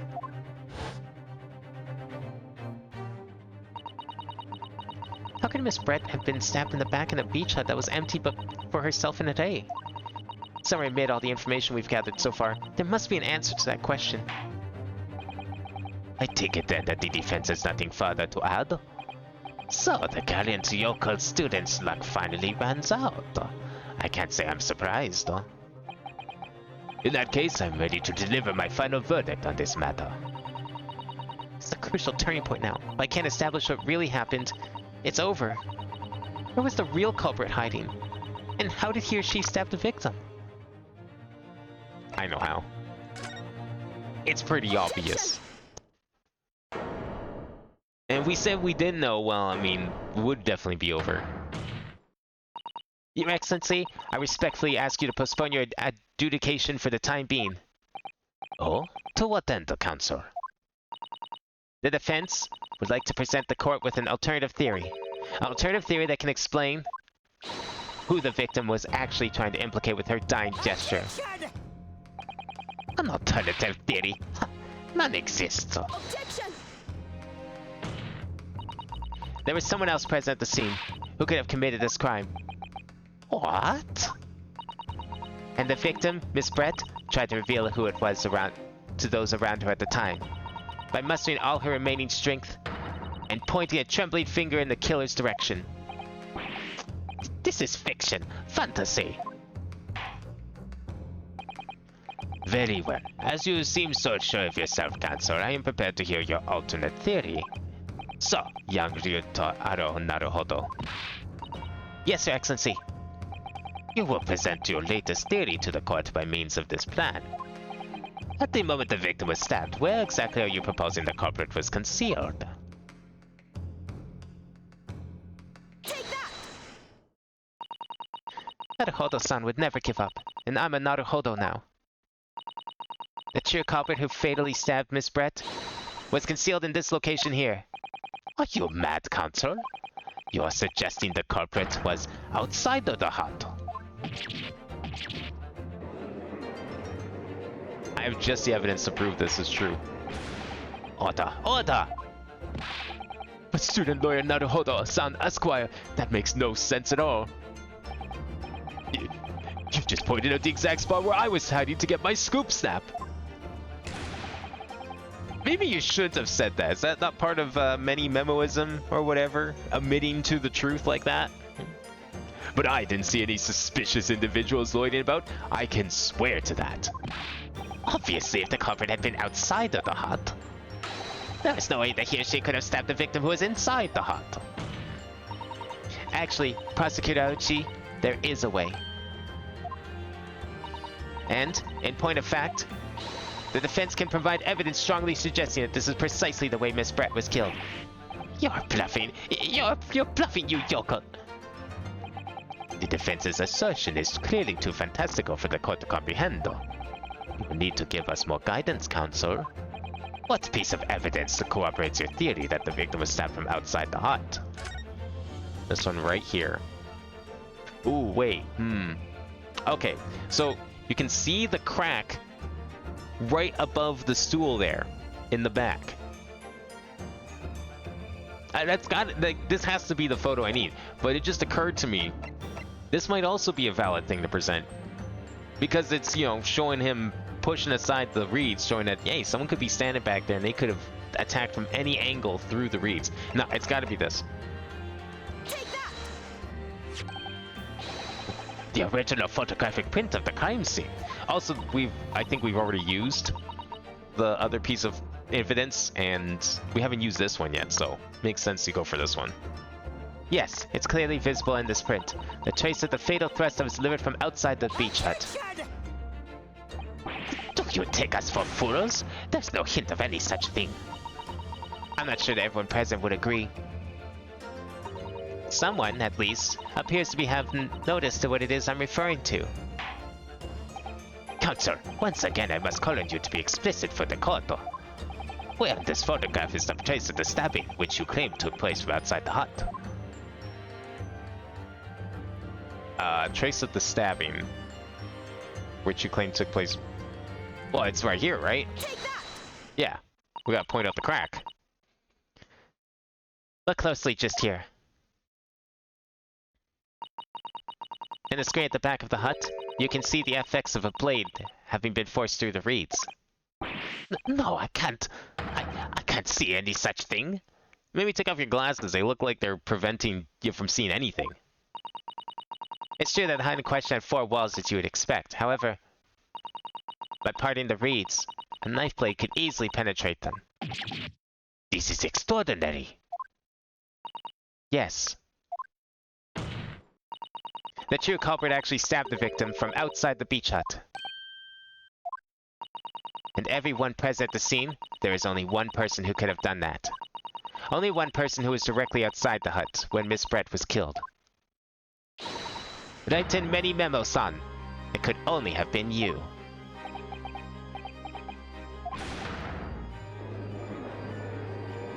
How's he gonna weasel his way out of this one? This preposterous idea leaves me almost speechless. Just look at the photograph again. The victim lies almost exactly in the center of the beach hut, does it she not? Are we to assume as part of this factual scenario that the assailant was a knife thrower? Objection! Didn't we, like, talk about how she got up and, you know, walked a few feet several times? No, of course not. We're not. If you recall the testimony of the defendant about the events just before the victim's death. Inside the beach hut, I confronted Miss Brett. But she just sat on a stool in the back of the hut, smiling sweetly at me as if she knew she was untouchable. A store? Have another look at the photograph. The slit in the read screen, would align perfectly with the back of a person who was sitting on that stool. My word. So, in fact, the victim was, killed while sitting on that stool, by a stab wound to her back delivered through the read screen. Having been attacked, Miss Brett rose to her feet instinctively. But then, unable to speak, she collapsed on the floor in the middle of the hut, before the defendant, Membami-san's appalled eyes. And that, Your Excellency, is the truth of what happened on the beach that day. So when's the poison come into all this? Because, like, that seemed to also still be involved, even if it wasn't on the knife. By your silence, Many Memo-san, I take it that you don't deny the charge. This is absurd.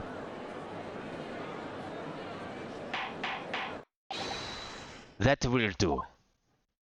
It would appear that we have attested admission of guilt from the witness.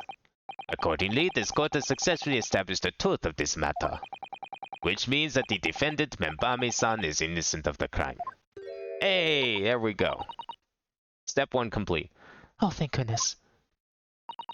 I finally made him cave. I must say, I've never been more proud. No, this can't be. The Oichikan can't. What of my growth of hope? It wasn't all an apparition. I can't accept this. I won't. Is his hair just gonna fall out? Like, it's just gonna tumble out right now, right? We're gonna get 2 breakdowns in this case. We're gonna get photograph guy over here, and we're gonna get his hair falling out. I'm guarantee it. I see no reason for the continuance of this trial. I will therefore move to conclude proceedings by delivering my final verdict and...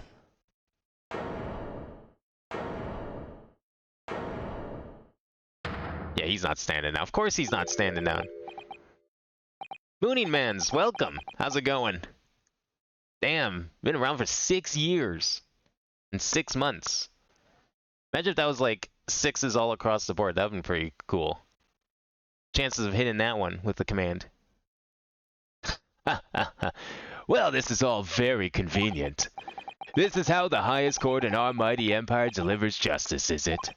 Suppressing well-meaning citizens' freedom to speak and branding them as criminals. But we've established that the victim was stabbed from outside the hut, through the reed screen walls. And no one but you was in place at the time to have his hand on the hilt of the blade. It's a perfectly logical deduction. So, your argument hinges on the location of whoever stabbed the Englishwoman, does it? Well, it seems a little irrelevant now. Irrelevant? Where she was stabbed, how she was stabbed, it doesn't matter. I mean, whether she was stabbed at all makes no difference if you think about it. After all, this trial's already shown the whole thing hinges on something else. And what is that? The poison, perhaps? What are you talking about? Brace yourself, little man. I'm talking about the fact that everything's changed. Because of the dirt you dug up. What?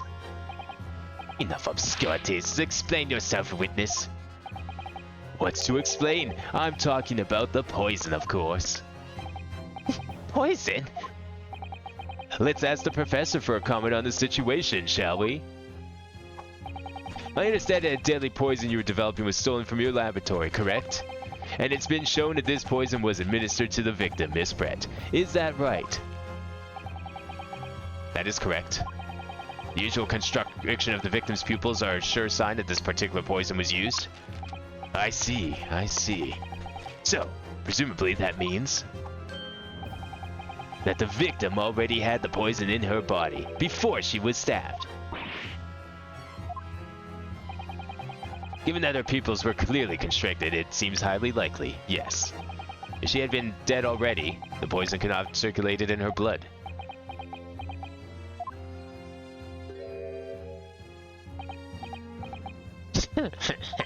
How refreshing to hear the argument of a metropolitan mind.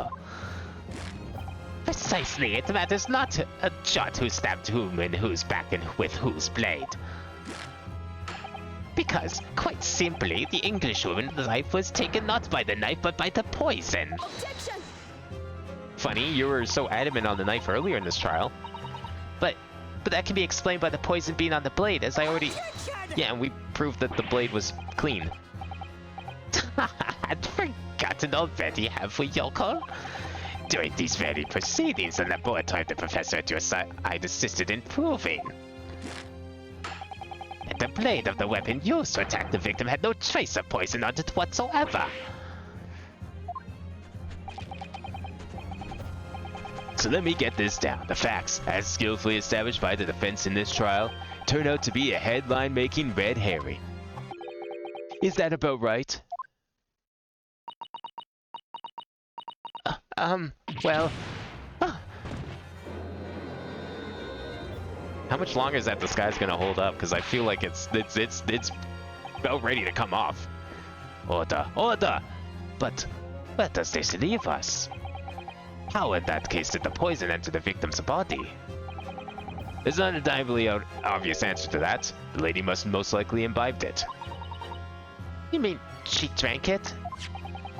Have another look at the photograph here. As you can see, a bottle of carbonated water and a glass had been knocked on the sandy floor of the beach hut. Poison could have been slipped into either. Somebody made Miss Brett drink it. Well, what do you know? Look at those dashing eyes. This will make a great front page shot. Hey, why the bewitching stare? After all, I'm the last person you should be looking at. It would make no sense at all that I poisoned the woman, would it? I mean, that's been established already. Actually, you have a perfectly good opportunity to do so. Established? What are you talking about? Don't tell me you've forgotten. That's a little hard to believe given that the person who established it was you. Me? What on earth does he mean? Ooh, let me capture those wide eyes. This is Prime Press Fodder, this is. It would seem that this turn is not destined to end yet after all. I hereby call upon the witness to give further testimony. That's great, that is. Let me snap a shot of that magnificent beard, Your Excellency. You claim to be impossible that you were the one responsible for administering the poison to the victim. You will explain to the court in your testimony the basis upon which you make such a claim. I'm a journal and I'm a man. I've never tried to run or hide anything in my life. And I'm not about to start now, because that's many memoism. For a brief moment, I thought I'd illuminate the truth. But it slipped right back into obscurity again. Just where is this trial going to take us? Alright, we gotta prove that he's did the poison. Hey, Crafter, how's it going? You're just in time for what I'm assuming is probably the grand finale. I feel like this might be the final cross-examination here. Because surely this guy's not going to be able to run away from this one if we can prove that he was the one who administered the poison. Oh yes, I stabbed the Englishwoman, and it's that very fact that proves I'm innocent. So you performed attempted murder. Got it. Because why would I have bothered to stab a woman if I've already poisoned her? Or you know what? Maybe not attempted murder, but desecration of a corpse. That's at the very least on your rep sheet. When I heard the student girl and that pompous English murderer arguing, it got my goat. If the courts weren't going to punish Brad for what she did, someone else would have to see justice done. So you just basically admitted to having motive for this murder. And while you didn't admit to murder, you admitted to stabbing her with a knife. Sorry, a corpse with a knife. Let me make that clear. All right, that's fine. You know, you're just helping us out here. That's cool. So, you admit it then? That everything that happened as I described? That you are the one who stabbed Miss Brand in the back through the read screen? You can blame this miserable country of ours. A country that bows to the pressure of foreign powers and lets murderers walk free. What kind of future can a country like that have? That's why I did it. I did what our pathetic leaders didn't have the guts to do. Slap bang in the middle of that charming lady's back, I plunged that blade of sweet justice right in there. I've never seen a murderer so confident with their actions. Laying it all out like this. As someone who spends his life seeing that the truth is told, I feel really, really awful given false information in my testimony before. But as it turns out, there was somebody else who had headed in for the victim and got to her before me. That's right, you guessed it. That pretty little student girl. Now there's a woman after my own heart. You're implicating Today again. She's the one who gave that poison to the Englishwoman and ended her pitiful existence. And suddenly, snap! This journal here is off the hook. The argumento's sound, certainly. If the witness had administered the poison himself, he needed only have waited for it to take effect. Subsequently stabbing the victim in the back would have been entirely nonsensical. And therefore this report had nothing to do with the poisoning. Yes, it's all quite logical. Oh, we're just going to ignore the part where he stabbed a corpse? That's a crime in itself. Especially in Japan. That's right, it is. Logical and true. I'm glad you've all seen the light. Justice at last. This is unbelievable. And after I made so much progress in proving his guilt, is he gonna get away with it now?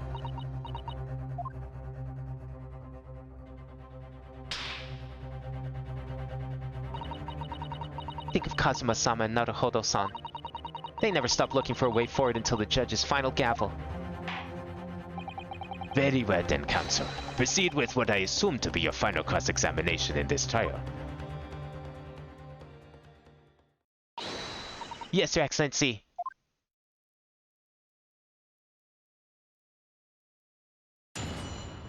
Alright, so how did he get the poison there? The poison was probably in the pen. That's my guess.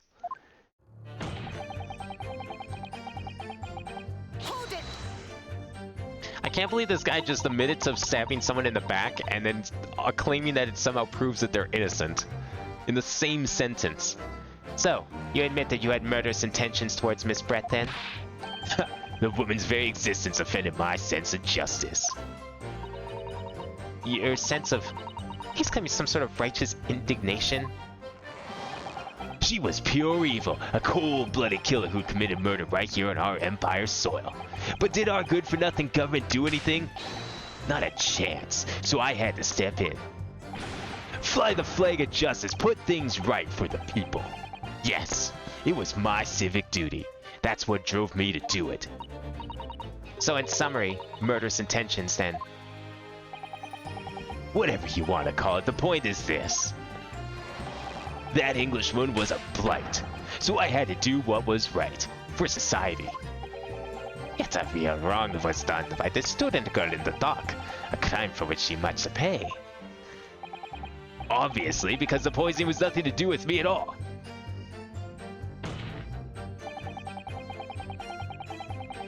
Hold it!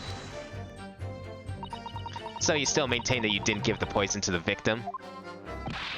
Obviously.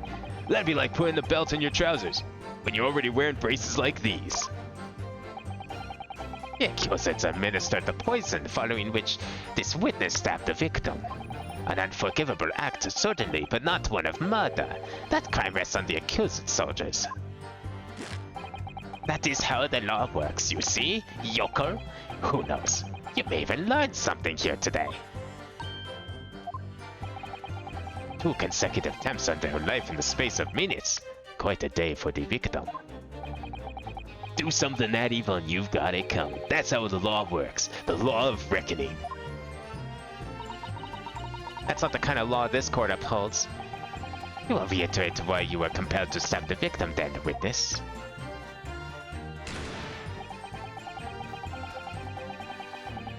Hold it! What exactly were they arguing about? About what happened in that restaurant around 9 months ago, that's what.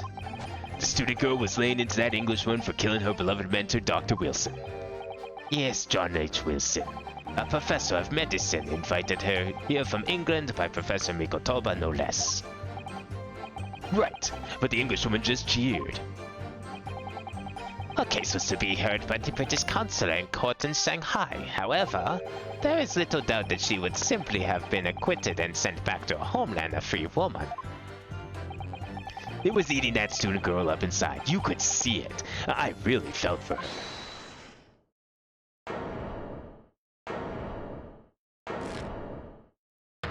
Oh, we denying the claims? I can't. I can't stand here and listen to this tripe. Hey, Young girl, you stand accused here. You can't just blurt out whatever you feel like it. No, you can't. Sorry, but I'm in the middle of some very important testimony here. Just keep quiet and listen. but this awful man is making all of this up. Susato, please, you have to make them listen. Shush! You're gonna ruin my disguise! Get me thrown out of court! You want that? Return to the dock at once, Membami-san. We are in the middle of a cross-examination. Your Excellency, please, I implore you. That journalist is clearly not a trustworthy witness. Exactly! He's a filthy, rotten, black-hearted, bigoted, dirty, great peeping Tom. Whoa, take it easy there. Please, I really think the court should hear what the defendant has to say. Your Excellency, I see no need whatsoever to entertain the accused's remarks. I will grant the request of the defense. But, Your Excellency! This is likely to be the final cross-examination of these proceedings. As such, I believe it would be ill-advised to stifle the defendant's obvious concerns. So, Whilst recognizing that this contravenes the regular protocol, I hereby call upon the defendant to speak. Thank you so much, Your Excellency. Why, she's just butting in, adding her piece in the testimony here. Okay. The stolen poison that killed the victim, you mean? I suspected her of being the one to steal it. I mean, just think about how she killed Dr. Wilson. That's true. Additionally, Miss Brett certainly had knowledge of the new poison. But surely it'd be no easy task to steal a highly secret toxin being developed for the government. Indeed. All visitors to the laboratory are thoroughly searched when they leave. Even if a thief managed to avoid being seen by myself or a colleague, getting the poison out would be very difficult. I was gonna say that explains the pen, but I'm not sure. It's true. I pestered Professor Mikotoba until he agreed to show me the poison when I visited his laboratory. But as I left, I was searched from top to tail. Miss Brett rather bluntly revealed the existence of the toxin we'd been developing, you see. And since Soseki-san expressed such an interest in it, I felt unable to refuse. Obviously, I gave nothing away other than the fact that it was an extremely potent substance. I'm very ashamed of myself. It's just that I've had a singularly terrible experience with the deadly poison. I wanted to look my old enemy in the eye. Surely you can understand that. To find out if my suspicions were true, I confronted Miss Brett about the poison. I told her that if there was to be an incident involving it somehow, it just wouldn't be the university. The military would be dragged into it. The whole government, even. It would be a complete disaster. And how did Miss Brett respond to your concerns? She just curled those beautiful lips of hers and said she didn't know the first thing about it. In English, actually. Ah, yes. Many Memo-san. One small question, if you don't mind. I do mind. Can't you see I'm busy? Clearly, you were outside the beach hut listening in whilst the defendant and Miss Brett were conversing. Presumably, then, it was you who wrote the article about what you heard? Exclusive. Deadly poison stolen from Yume Medical Research Laboratory. So it was published this morning's edition of Shoyu News. The details are too accurate for it to have been written by anyone else. Sorry, don't know what you're talking about. Yeah, look at this. The entire article. It's almost what I said to Miss Brett, word for word. Well, many Memo-san. As a journal, and as a citizen of a free country, I don't have to reveal my sources. That's a founding principle of many Memoism. Father's clearly right about this. That reporter did write that article, and he based it on what he overheard from outside the hut. Alright, so we got our new testimony, and we got our update piece of evidence. I think we know where we need to present here. So that's what it was all about. You were trying to cover up the fact that you were listening in. That's why you came up with that stinking story about me arguing with her. Shut up! My stories never stink! Look, whatever you say, little girl, it doesn't alter the facts. Your Excellency, there's something I want to say, and I want it to go on record. Are we gonna get more new testimony? Very well, you may amend your formal testimony.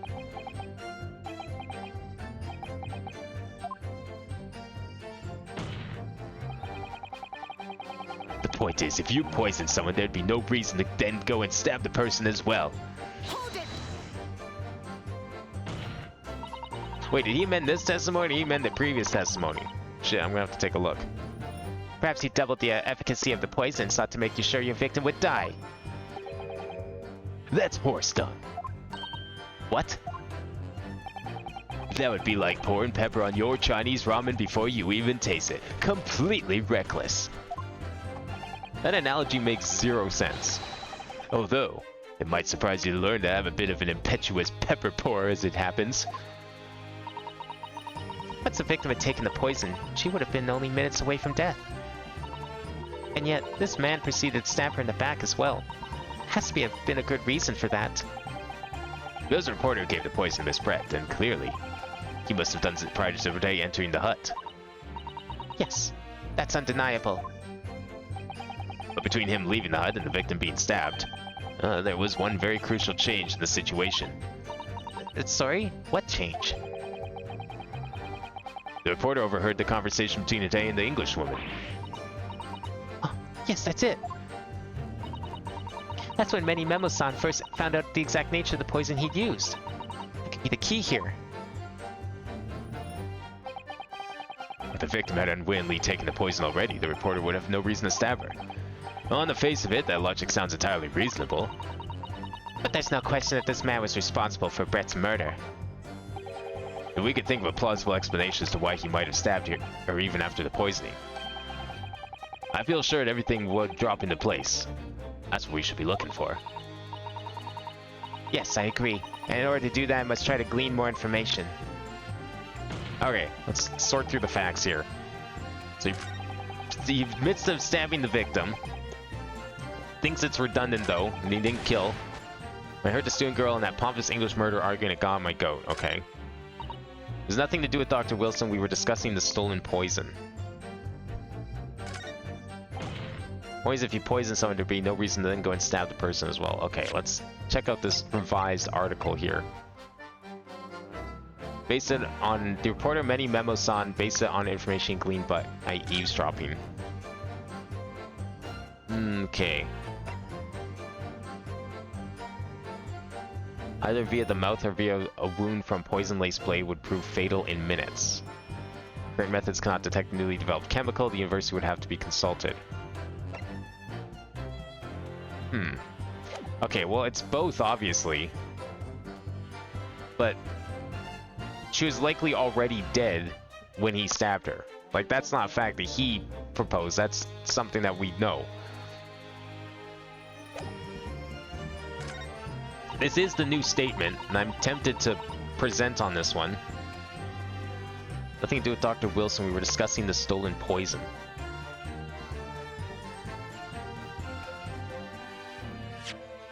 Does it actually have something to do with Dr. Wilson?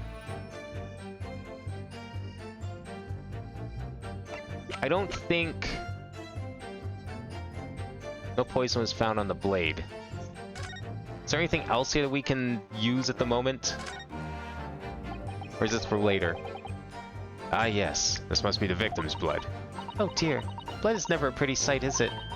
Having to fight the urge to run it under a hot tap and get it clean.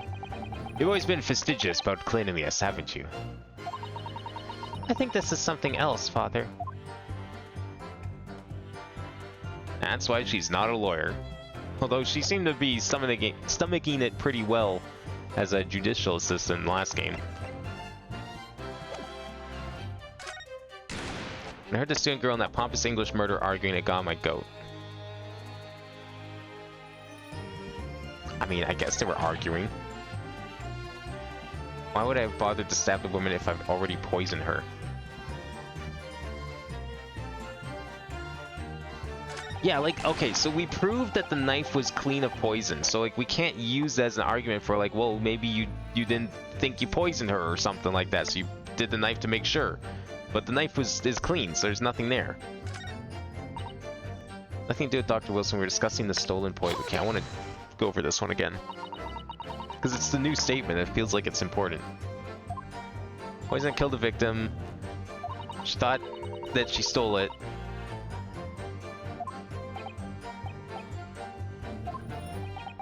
And Miss Brett knew all about the poison because she was working in the lab.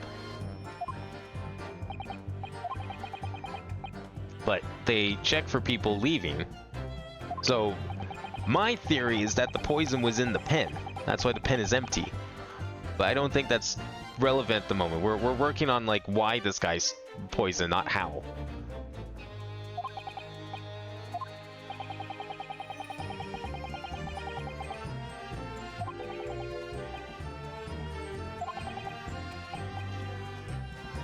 Okay. She just like revealed the poison to Soseki and then he became interested in it, yeah. Then she confronted Miss Brett, see if she would spill the beans about the stolen poison.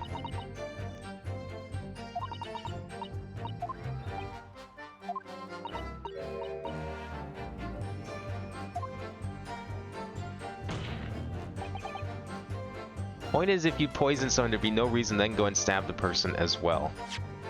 Maybe to not make it look like a poisoning?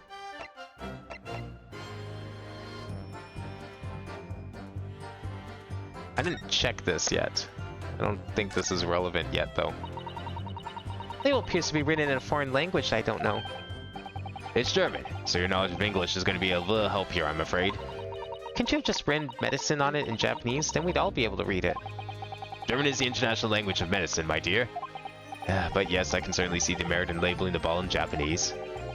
Though I'm not sure medicine would be entirely appropriate.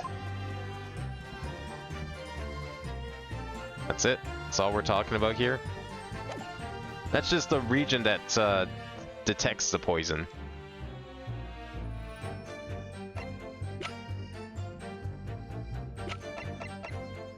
Okay, it's probably this because we updated this. The reporter many memos sound based on information gleaned by eavesdropping.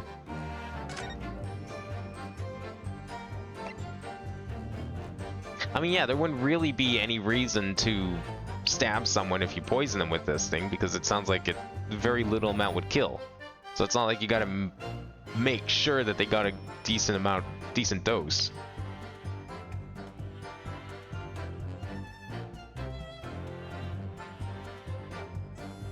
Did he stab to, like, cover up that she was poisoned to make it look like a different kind of murder?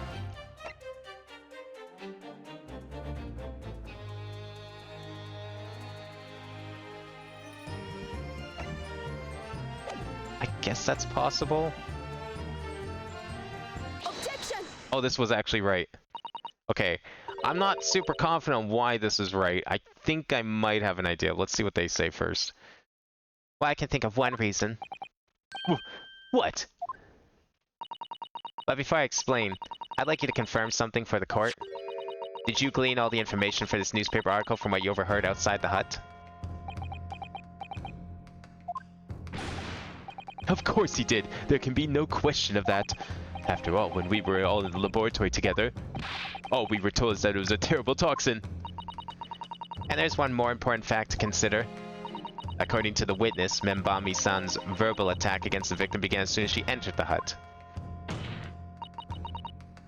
In other words, it would have been impossible for her to have slipped the poison into Miss Brett's drink. You going with this, counsel? Many Memo-san has made it quite clear that he observed every single thing that happened in the beach hut. If the defendant had somehow found an opportunity, this man would have seen it. Which means that Miss Brett couldn't have imbibed the poison whilst the defendant was present. In fact, it must have been administered to her before Membami-san entered the hut. Yeah, when they had their little chat, or attempted to have an interview. Yes, very articulately put. When I walked into the hut, I immediately started to press Miss Brett about the poison. At which point, many Memo-san overheard some worrying information. Worrying information? What worrying information? The information which was subsequently included his newspaper article, namely, that the poison was being developed in strict secrecy and that couldn't be readily obtained. Absolutely. In fact, that's quite an understatement. That's quite an understatement. The only possible place it could come from is my lab. And furthermore, anyone afflicted by the poison would exhibit telltale signs in death. The extreme constriction of the pupils. Yes, it's quite stark when you see it. There are other poisons that show similar symptoms, but not among new students that are undetectable. In other words, it would be clear that the victim's life had been ended by the use of this particular poison, which would reduce the number of suspects to only a handful of people. Everyone in my laboratory is aware of the unique properties of the toxin we've been developing. None of them would be foolish enough to attempt to use it for some nefarious deed. Membami-san being no exception. Therefore, we can conclude that whoever administered this unique poison to the victim was a layperson unaware of its telltale properties.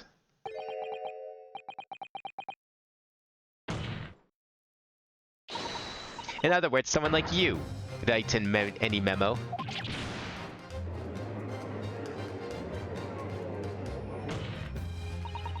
It was you who stole the poison from the laboratory that day, and it was you who administered it to the unwitting victim. But you quickly realized that there was a terrible mistake. Because the poison caused such unusual symptoms and was so traceable? Yeah, so I was kind of right then. My idea was that, like, yeah, he wanted to make it look like a different... Because he was worried that it would seem too obvious that it was something like that what the poison was because it was so unique. So he used the knife to stab her and make it look like a stabbing instead. As you listened in from the far side of the beach hut's thin walls, you learned of these facts. But you'd already given the victim the poison at that point. It was too late. So you hatched a plan to disguise your mistake.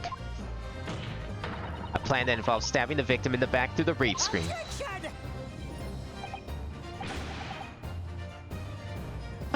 What in good could that possibly do? Isn't it obvious, Counsel? The plan was to kill Miss Bread before the poison could take effect.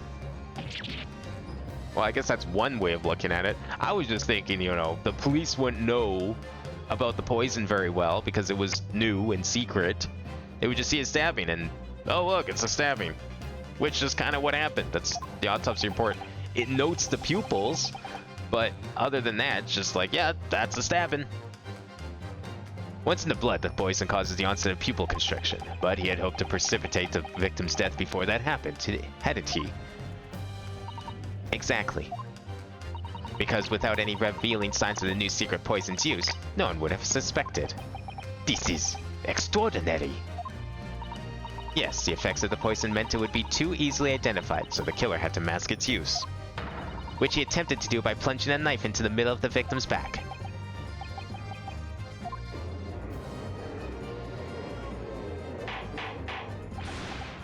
Order! Order!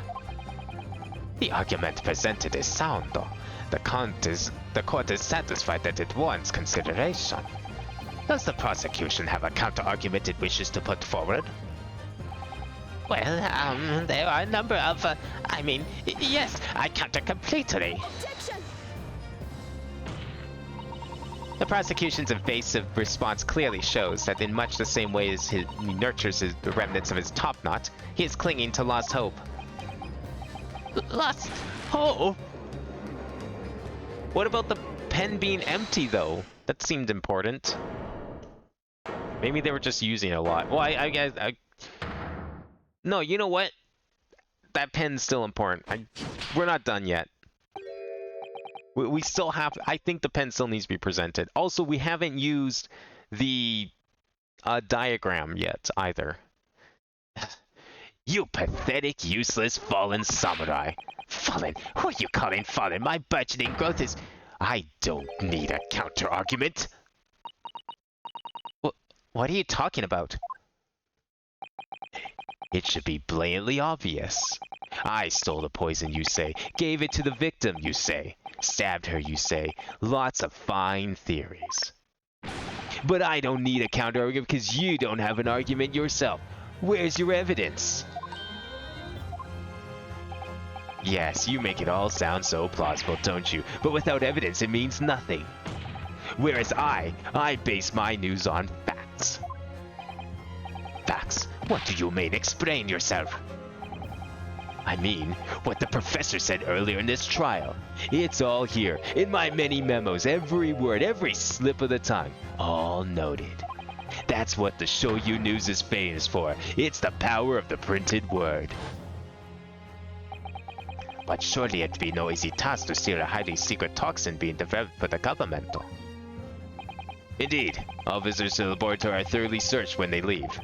Even if a thief managed to avoid being seen by myself or a colleague, getting the poison out would be very difficult.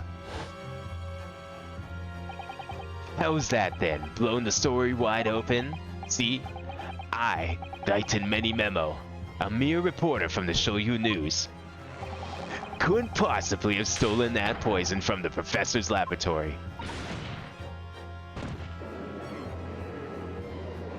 So this is where we have to present the pen as a plausible theory as to how he stole the poison, right? There can't be any question of it. He must have stolen the poison that day. He stole it and used it to kill.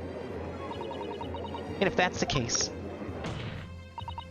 as you have identified, the poison itself is the definitive evidence we need. Because whoever stole it from the laboratory that day is the true culprit here. What's your point, you annoyingly handsome country bumpkin? Oh, okay. backhanded compliment. My point is this. There's one way that you, Many Memo-san, could have stolen the poison that day.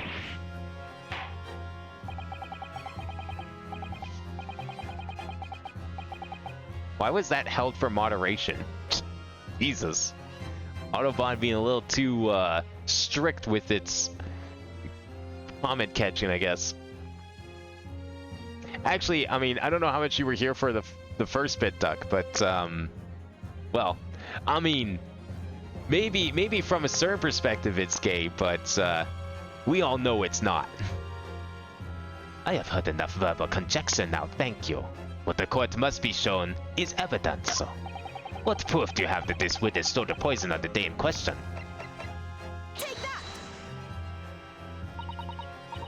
See, there's no like set logic here, but this case properly led up to this point. Like, if you were examining the evidence and you were thinking about it, you had to kind of think in your head. It's like, how could he have done it?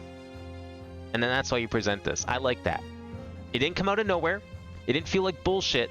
It also wasn't telegraphed. Good job. The proof, Your Excellency, is this fountain pen. A fountain pen? How could that possibly be relevant? These magical pens somehow seem to have enough ink to write many thousands of kanji characters. I believe they arrived in our country for the first time some 15 years ago now. I swear by a weasel hair's calligraphy brush and nothing else, these newfangled pens are merely a fad. Well, as a forward-thinking man of words, obviously I love my fountain pen. Suck up a soupçon of umptious ink and one's work is awash with words in the blink of an eye. That's right. Fountain pens have a small reservoir in the barrel, into which ink is sucked up through the nib of the pen in order to write with later. He thinks you're male, it's technically gay? You're right. No, that's true. That's the age-old internet mantra there. I mean, people used other words in the past, maybe ones that probably don't get used very much these days. But yeah, it's based. No, you're right. You're right. I can't believe I forgot about that. Thank you for reminding me. What does all this talk of sucking up ink have? And just as it's possible to suck up ink into the reservoir, it's also possible to eject it through the nib again. Of course. I like that she perfectly mimics Phoenix Wright's pose there. Like, Naruhodo kind of does it with the sword, but his is a little different. She's just like one-to-one. That's Phoenix Wright. She's got the confidence. She's got the energy. She is like way more on point Phoenix Wright than Naruhodo is. Can we assume that she might be like Phoenix's like great-great-great-grandmother or something? Possibly. Is that what we're possibly getting to here? My word, can this really be? Well, Many Memo-san. When you set all the deadly poison before our eyes in the laboratory that day, you used your fountain pen, your very lifeblood, to steal some of it, didn't you? By siphoning the poison up through the nib and into the pen's reservoir. That's why the ink's on his hand. He had to put the ink somewhere, so he just like squirted, got it out there, squirted it out, sucked up the poison. More absurdity, that never happened. True, we've heard that there are procedures in place to prevent thefts like this from the laboratory. But would anyone have thought to look inside a fountain pen of all places? No, I'm a little ashamed to say that for fear of offending our guests, such a detailed search would not have been conducted. Well, this is quite startling, I must say. I remind the court that this pen was found in the clutches of the victim when she died. In other words, it was dropped at the scene by Many Memo-san. So, the crucial question is, when exactly was the pen dropped? Are you suggesting? The natural conclusion is that in your haste to act while the victim was distracted for a moment, you dropped the pen after you emptied the poison from it into her glass. There could be any number of alternative explanations. For example, the witness could have been using his pen to write down the details of his conversation with the victim. And when she's shocked by one of her outrageous answers, the pen fell from his quivering hand. Objection! No, that can't be. If it was, how do you explain why the pen was devoid of ink? What? As you can see for yourself if you examine the evidence, there would appear to be no ink present in the reservoir. What newspaper reporter goes to interview someone with nothing in his pen? No, the pen was dropped after the poison was filled in its reservoir, after the poison that filled its reservoir had been emptied into the victim's glass. Witness, what do you have to say in your defense?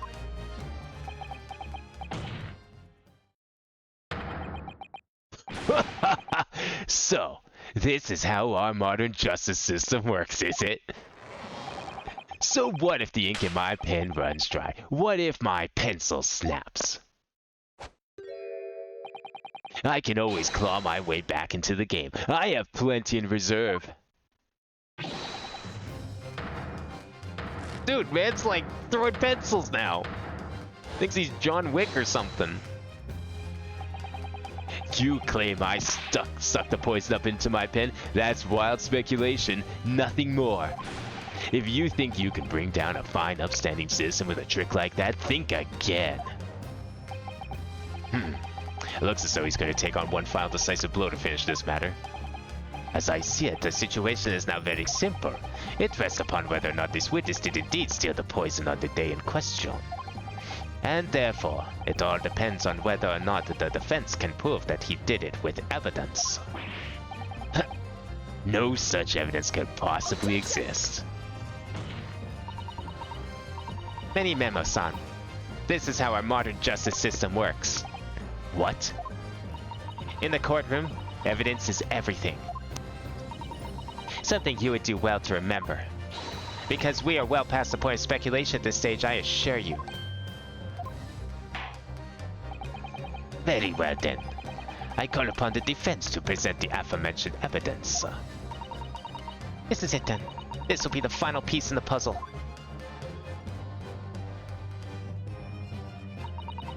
The defense can prove by means of this item that it was the witness's pen that was used to steal the poison. Take that! Counsel, what is that bottle? This bottle contains a unique chemical reagent that can identify the poison in question. Yes, that poison is an entirely new synthesis of alkaloids developed by my colleagues and I. It would be impossible to detect traces of it by any other method. Or, from another perspective, simply with this chemical reagent, anybody at all could check for traces of the poison. A reagent? What?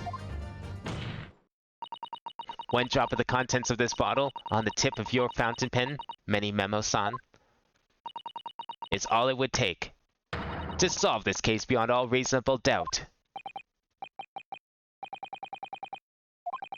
No, you can't. I won't. Crimes are bad enough, but at least know when to admit defeat.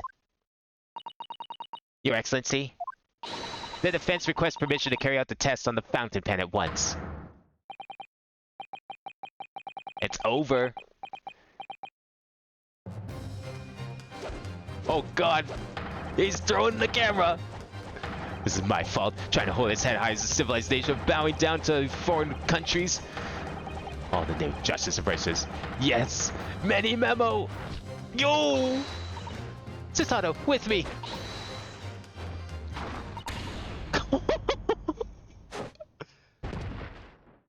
Amazing. Did I do it right? That was a Susato takedown, wasn't it? Not quite. That was a Ryutaro takedown. Yeah, we gotta keep up the disguise here, okay? We can't just be throwing that name around in court, okay? Still not quite out of the woods yet. You haven't been pronounced not guilty. The instant the first drop of the reagent touched the nib of the fountain pen, it was clear to everyone present.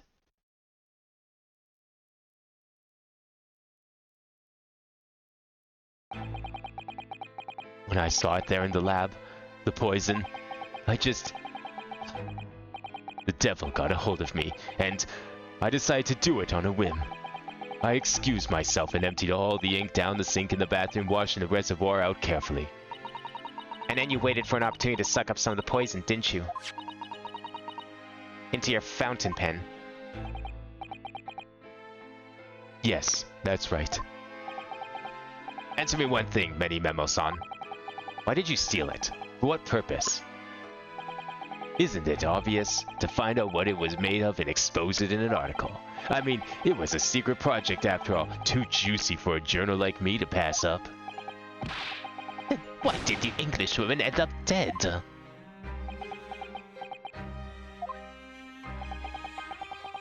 I went into that hut intending to quiz her on her situation, that's all. As a reporter. A known killer enjoying full freedom, evading justice by leaving the country. I told her what I thought about it. And she just laughed in my face.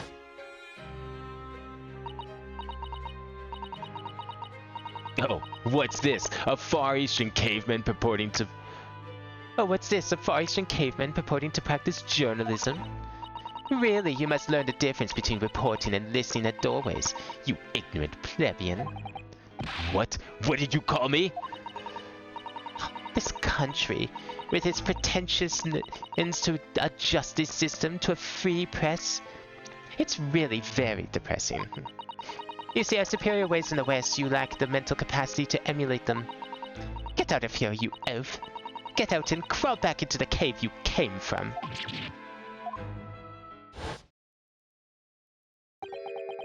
That's when I remembered about the deadly poison I happened to have in my pen at the time. What a terrible tale. I know, right? She was so racist. I can't believe this. In my head, I knew I should just get out of there as quickly as possible, but I couldn't.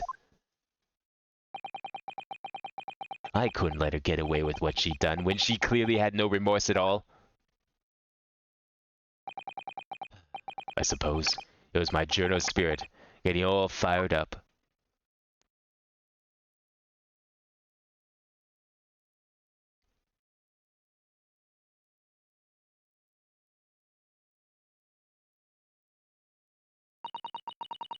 I'd like to ask you something. Yes. You often talk about justice, but surely as a journalist you could have used other means to deliver the justice you sought.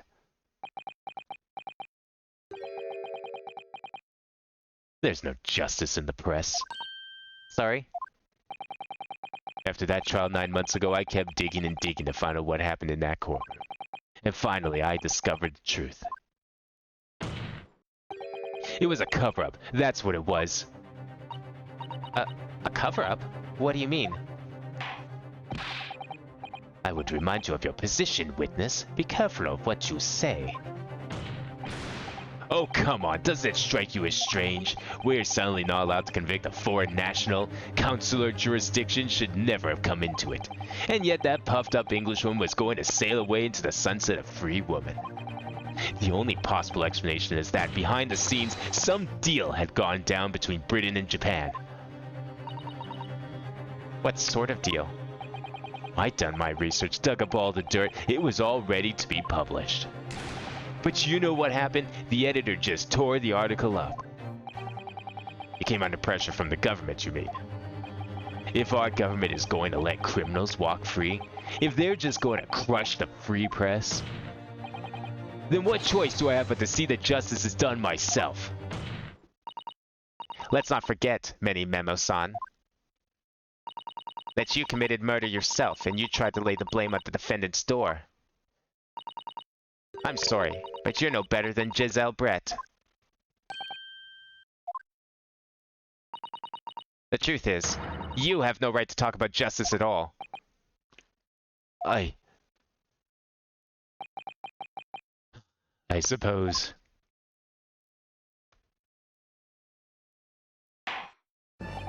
It would appear that we have reached a conclusion in this trial at last. Counsel for the defense, Ryutaro Naruhodo.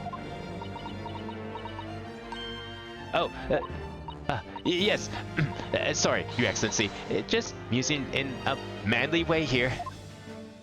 It's almost unbelievable that this is your first experience at the Supreme Court. It was an excellent performance. In truth, it is very much reminded me of your cousin's exploits. You know, it runs in the family. Oh, Naruhodo, Ryunosuke, you mean? The way he handled the trial 9 months ago, and the way you handled this one, it gives me hope that we are generally entering a new era of justice in this land. That's very flattering, Your Excellency. Hearing the defense you put forward today made me feel most keenly that the future of our justice system will be forged by you and your contemporaries. Thank you. So, Prosecutor Auchi, do you have any final thoughts? What are you doing? With that block and blade? But Prosecutor Ayuchi, I, Taketsuchi of the Ayuchi clan, have been bested by a callow youth not once now, but twice. If there was any shred of my former self left, it has withered and died here today. gosh, your journey to culture enlightenment sure took a while, didn't it? Silence! Rather than leaving on in shame, I will end it all now with this blade. For that is the true path to Auchiism. Uchiism? One hopes this is the only way he'll be modeling himself after the the only way in which he'll be modeling himself after the witness.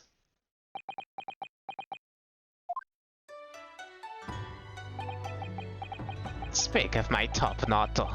The time is right for farewell. Hope is lost forever. Taketsuchi.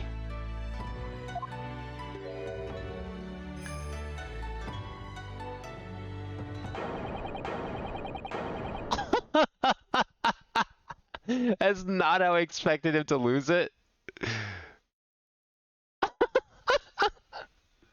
That was beautiful.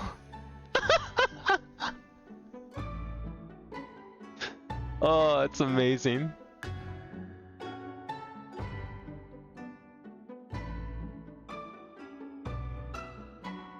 That is the best way we could have a final showing of the pains in this game. That is like easily the best moment right there of all the pains.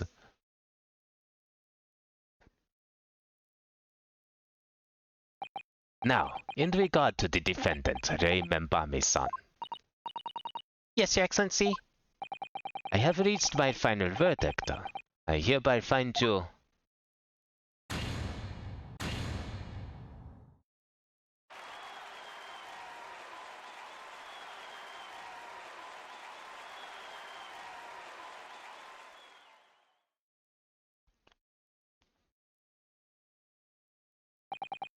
Court is adjourned.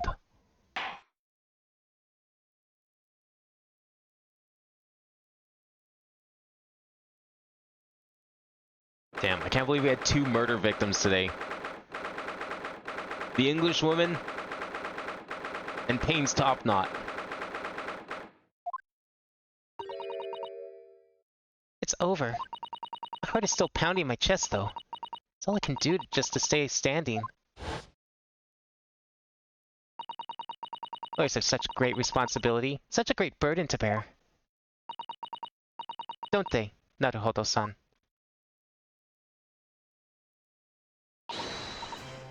Susato! Thank you so much. You were so dashing in there. Hey, and Father. Honestly, I'm so touched by everything you've... Oh no. I think we're gonna cry. It wasn't easy, but together we made it. I was on the verge of tears at the end too. The only reason I'm still here is because of you. Oh no, I can't take all the credit. It took courage to tell the truth in there. You did wonderfully, Rei. So, I would have to say that the congratulations belong to you. Susato, don't be so standoffish. Sorry? We're friends, equals, and the trial's over, so no more of this foremost super humility nonsense. It's time to celebrate with swagger. Throw caution to the wind. Caution to the... what? I'm the great defense lawyer, Ryutaro Naruhodo, and I'm taking you out to a milk bar tomorrow. Or something. Right, I see. I'll, think about it, Rei. T-rated game, everyone. No, I don't understand it either. At any rate, we really knocked the wind out of that horrid man, and it felt so good. Yes, it was satisfying. It really was. Isn't there anybody else we could throw together? I hope you're not looking at me, Rei. Oh my goodness, no, of course not, of course not. There it is at last. Rei's lovely smile. You fought for your friend to the very last. As your father, I'm extremely proud of you. Defense attorney Ryutaro Naruhodo. Thank you, but I couldn't have done it without your help. Anyway, it's time to bid farewell to Ryutaro, I think. I shall miss him in a way, but it's back to Susato Mikotoba now. So, I'll never see him again then. What a terrible shame. What do you mean they didn't know? What is happening? Oh, Soseki-san and Inspector Hosonaga. I do hope you've been keeping well. Is that really you? Yes, I had to change my appearance for, well, obvious reasons, I hope. But it's me, Susato Mikotoba. I don't... So dashing, so divine. Everyone's now gay for Ryutaro. No. Doubly dashing, yes, and devilishly divine. Just look at you. I had no idea, Miss Susato-san Esquires, that you were locum student Naruhodo-san Esquire's cousin. Oh, I see. Never mind, I was wrong. Astonishingly, astounding, ace attorney. Has that ever been uttered? No, I think it was uttered at least once somewhere. Poor Soseki-san. So confused. It's okay, he'll figure it out eventually. I still remember the first time I ever met him. He was in a prison cell in London. What an extraordinary conundrum it was that the unwitting student from Japan found himself embroiled in. But after Naruhodo-san's skillful defense at the Old Bailey, Soseki-san was free to return to Japan. And now he seems to have earned himself a great fame as an author. I'm stunned. That is a truly impressive disguise. Even I had no idea, and I'm a chief inspector at the police bureau. Who came up with Mr. Turtle, no less? Okay, at least he noticed, thank God. I'm sure you should be... I'm not so sure you should be admitting to that, Inspector. Amazing. You're a woman of many faces, I see. Just two, really, and this was a once-in-a-lifetime event, I hope. Oh, I'm not a patch on you, though, Inspector. Well, I am a professional, of course. I do worry about Inspector Hosonaga sometimes. I really do. 9 months ago, when he appeared here at the Supreme Court to testify, he was undercover, disguised as the head waiter of a restaurant. And then on the steamship to Great Britain, of course, disguised as a sailor to keep us safe on the journey. Though that didn't help you, did it, Kazuma-sama?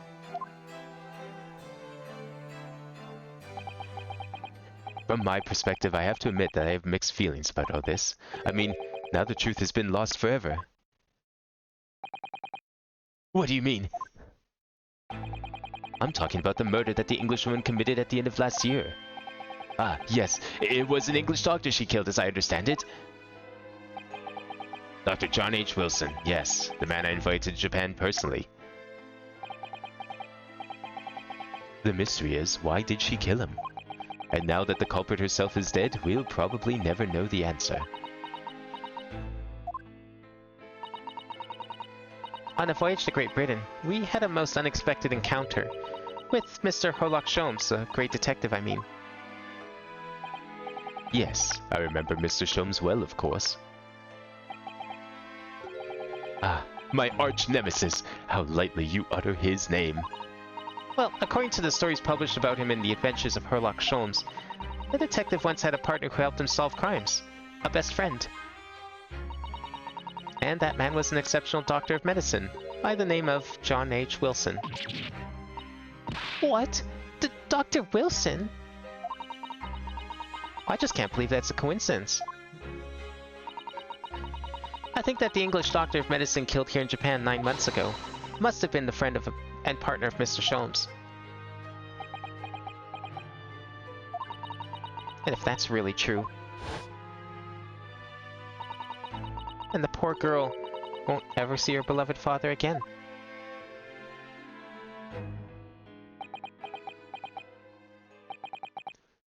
As you know, I traveled to Great Britain once myself to study. It was around the time you were born. Yes, grandmother told me about it. On returning to Japan, I took up my professorship at the Imperial Yume University. But I also served another role as an advisor to the government on diplomatic affairs. Yes, I was aware of that as well. Well, in that case, I'm sure you understand that there are some confidential matters I cannot divulge to you. So we are onto something. Could you just tell me one thing? Why did you summon me back to Japan? It's been 2 months now since I returned. When I left England, it was because an urgent telegram had arrived from Japan. It said that you'd collapsed with a high fever and you were growing weaker by the day. What? Where did that news come from? That's what I'd like to know, because after that long sea voyage, I found you in fine health, Father. Was there something in Great Britain that you perceived might inconvenience me in some way, or harm me? That's really the only explanation I can think of. Dear me. Do you reserve your most cutting glares for your father, Susato? I'm sorry, my dear. I simply can't— let me go! Is he gonna make a run for it? Do we have to catch him now? Do you need another takedown? Many men, Memo-san. So, one throw wasn't enough for you. I've got one last thing to say before they take me away. Professor! Me. I know the truth. I know you had a hand in what went on. In that visiting student's fate. Visiting student? Giselle Brett, you mean? No, not her. The student of law who left for Great Britain 8 months ago. What? Student of law? He must mean Kazuma-sama. What are you talking about? What does any of this have to do with Kazuma-sama? Nobody here in Japan knows anything about it. They don't know that the guy never made it to England, that he died on a steamship, and that he'll never— Yo, the judge! Holy shit! Well, I didn't expect to find him in here. What were your officers playing at? Terribly sorry, Your Excellency. That was sick. Yo, is the judge gonna be like a main character in this one? Because that would be awesome. I was coming to tell you that the rickshaw had arrived, Eugene. And it's a good job I came by. Yes, thank you for dealing with him, and I'll be there shortly. Oh, Your Excellency. The trial's over. I'm not sure Your Excellency anymore. Merely your father's friend, Seishiro Jigoku. Dude, they're naming the judge. This is insane. They've never named the judge before. We've had like 4 different judges. And they've never had names. This guy's definitely a main character. And may I say that since I saw you last, you seem to have taken on a more dashing appearance, Susato. Did you know all along, from the start of the trial? A judge sees everything, Susato. I couldn't let you take the risk if Seishiro here hadn't known, and then he'd recognize you. So I had a word in his ear beforehand, as an old friend. So, Seishiro, shall we? Yes. Having ruled on that case, we now have various diplomatic issues to address. Before you go, Father. Sorry, my dear. We shall have to return to our earlier conversation at a later date. But well done again, both of you. You did admirably. Oh, thank you very much. What did you think of my Seshiro sling, eh? It's been a while since I sent a man flying like that.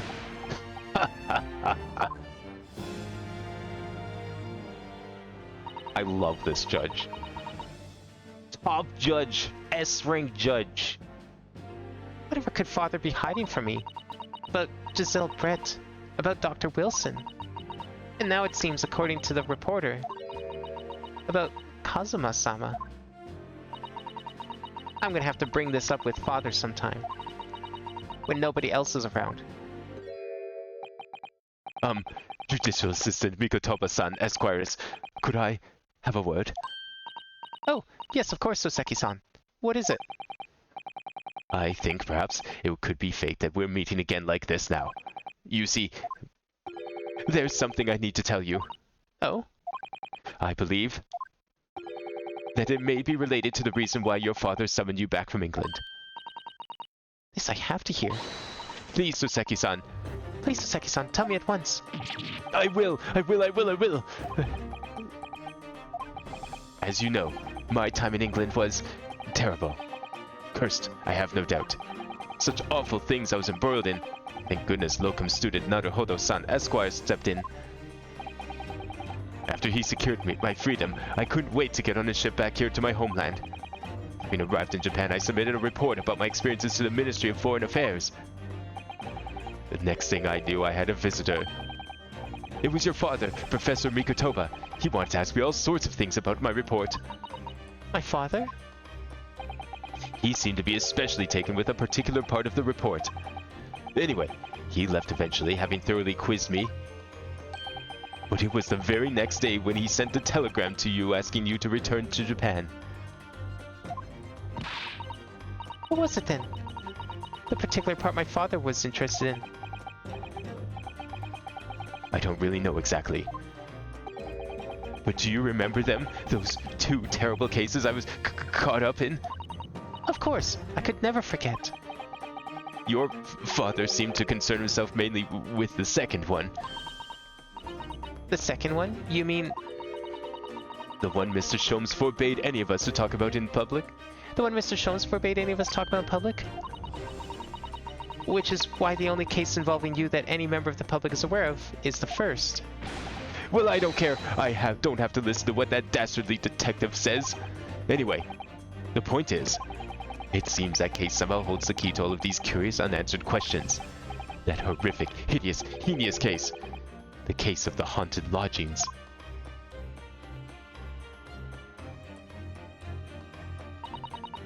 That case somehow caused my father to summon me urgently back to Japan? I thought that whole business was over, but it seems I was wrong. Perhaps that was only the start. Perhaps the story is not yet told. The true unspeakable story. That is what the case was referring to the whole time. We just couldn't know until the second game.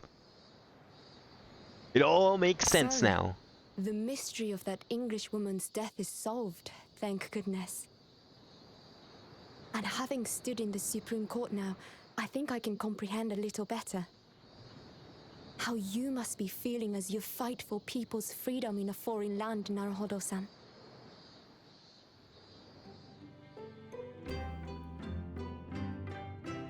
But actually, I'm writing to you today because of another matter. I met Soseki-san and we talked about that second case he was involved in. Father has said nothing to me, but I feel certain of it. That case holds the key to some great unsolved mystery. My notes on the case should still be in the office, tucked away at the back of the shelves on the left. Perhaps you might like to look over them again. Today, for the first time this year, it feels as though summer has arrived. The sky is a brilliant blue. It makes me long to see you again. Yours, Susato.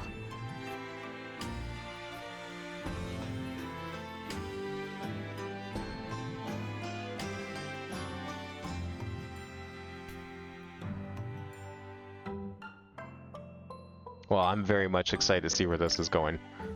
I wonder if we're going to get like a Spirit of Justice kind of thing, where we get some couple of cases in England and a couple more in Japan. She's gonna go back into court again. Maybe she won't have to dress up this time, who knows? Probably will. Wouldn't want to, like, freak out everyone else in court, even if the judge is in on it. I could see that being the case. But it looks like we're definitely going to be heading to England, at the very least. For the next case. Regardless of how this is going to go. We'll shed some more light on Kazuma-sama's death, perhaps. Maybe it'll turn out that Dad was the main villain this whole time. Wouldn't have seen that coming until they suggested it just now. I really hope the judge is a main character. That would be sick. The fact they gave him a name, like, screams that he's going to be showing out, making an appearance outside of court at some point again. That would be sick. What a great revelation for the series to finally make the judge an actual character. Love to see it. Well, anyways, that will be it for today. That was a really great introductory case. I actually really liked that one quite a bit. The puzzles were... They didn't spell it out for you. It wasn't like, you know, complete, oh, this guy's saying this thing, so it's obviously this thing. It had a hint of... It had just the right amount of, like, how would you think this is supposed to happen? And, like, you actually had to infer. It didn't feel like bullshit for once with that. That pen was, like, perfect. I mean, I had it all planned out. I knew it was happening, but I still figured it out, and they expected me to figure it out, which is great. I really like that aspect of it. As a tutorial case, it was definitely, like, knowing all that, it came across as, like, kind of challenging. Like, they almost expect you to have played the first game to understand this one.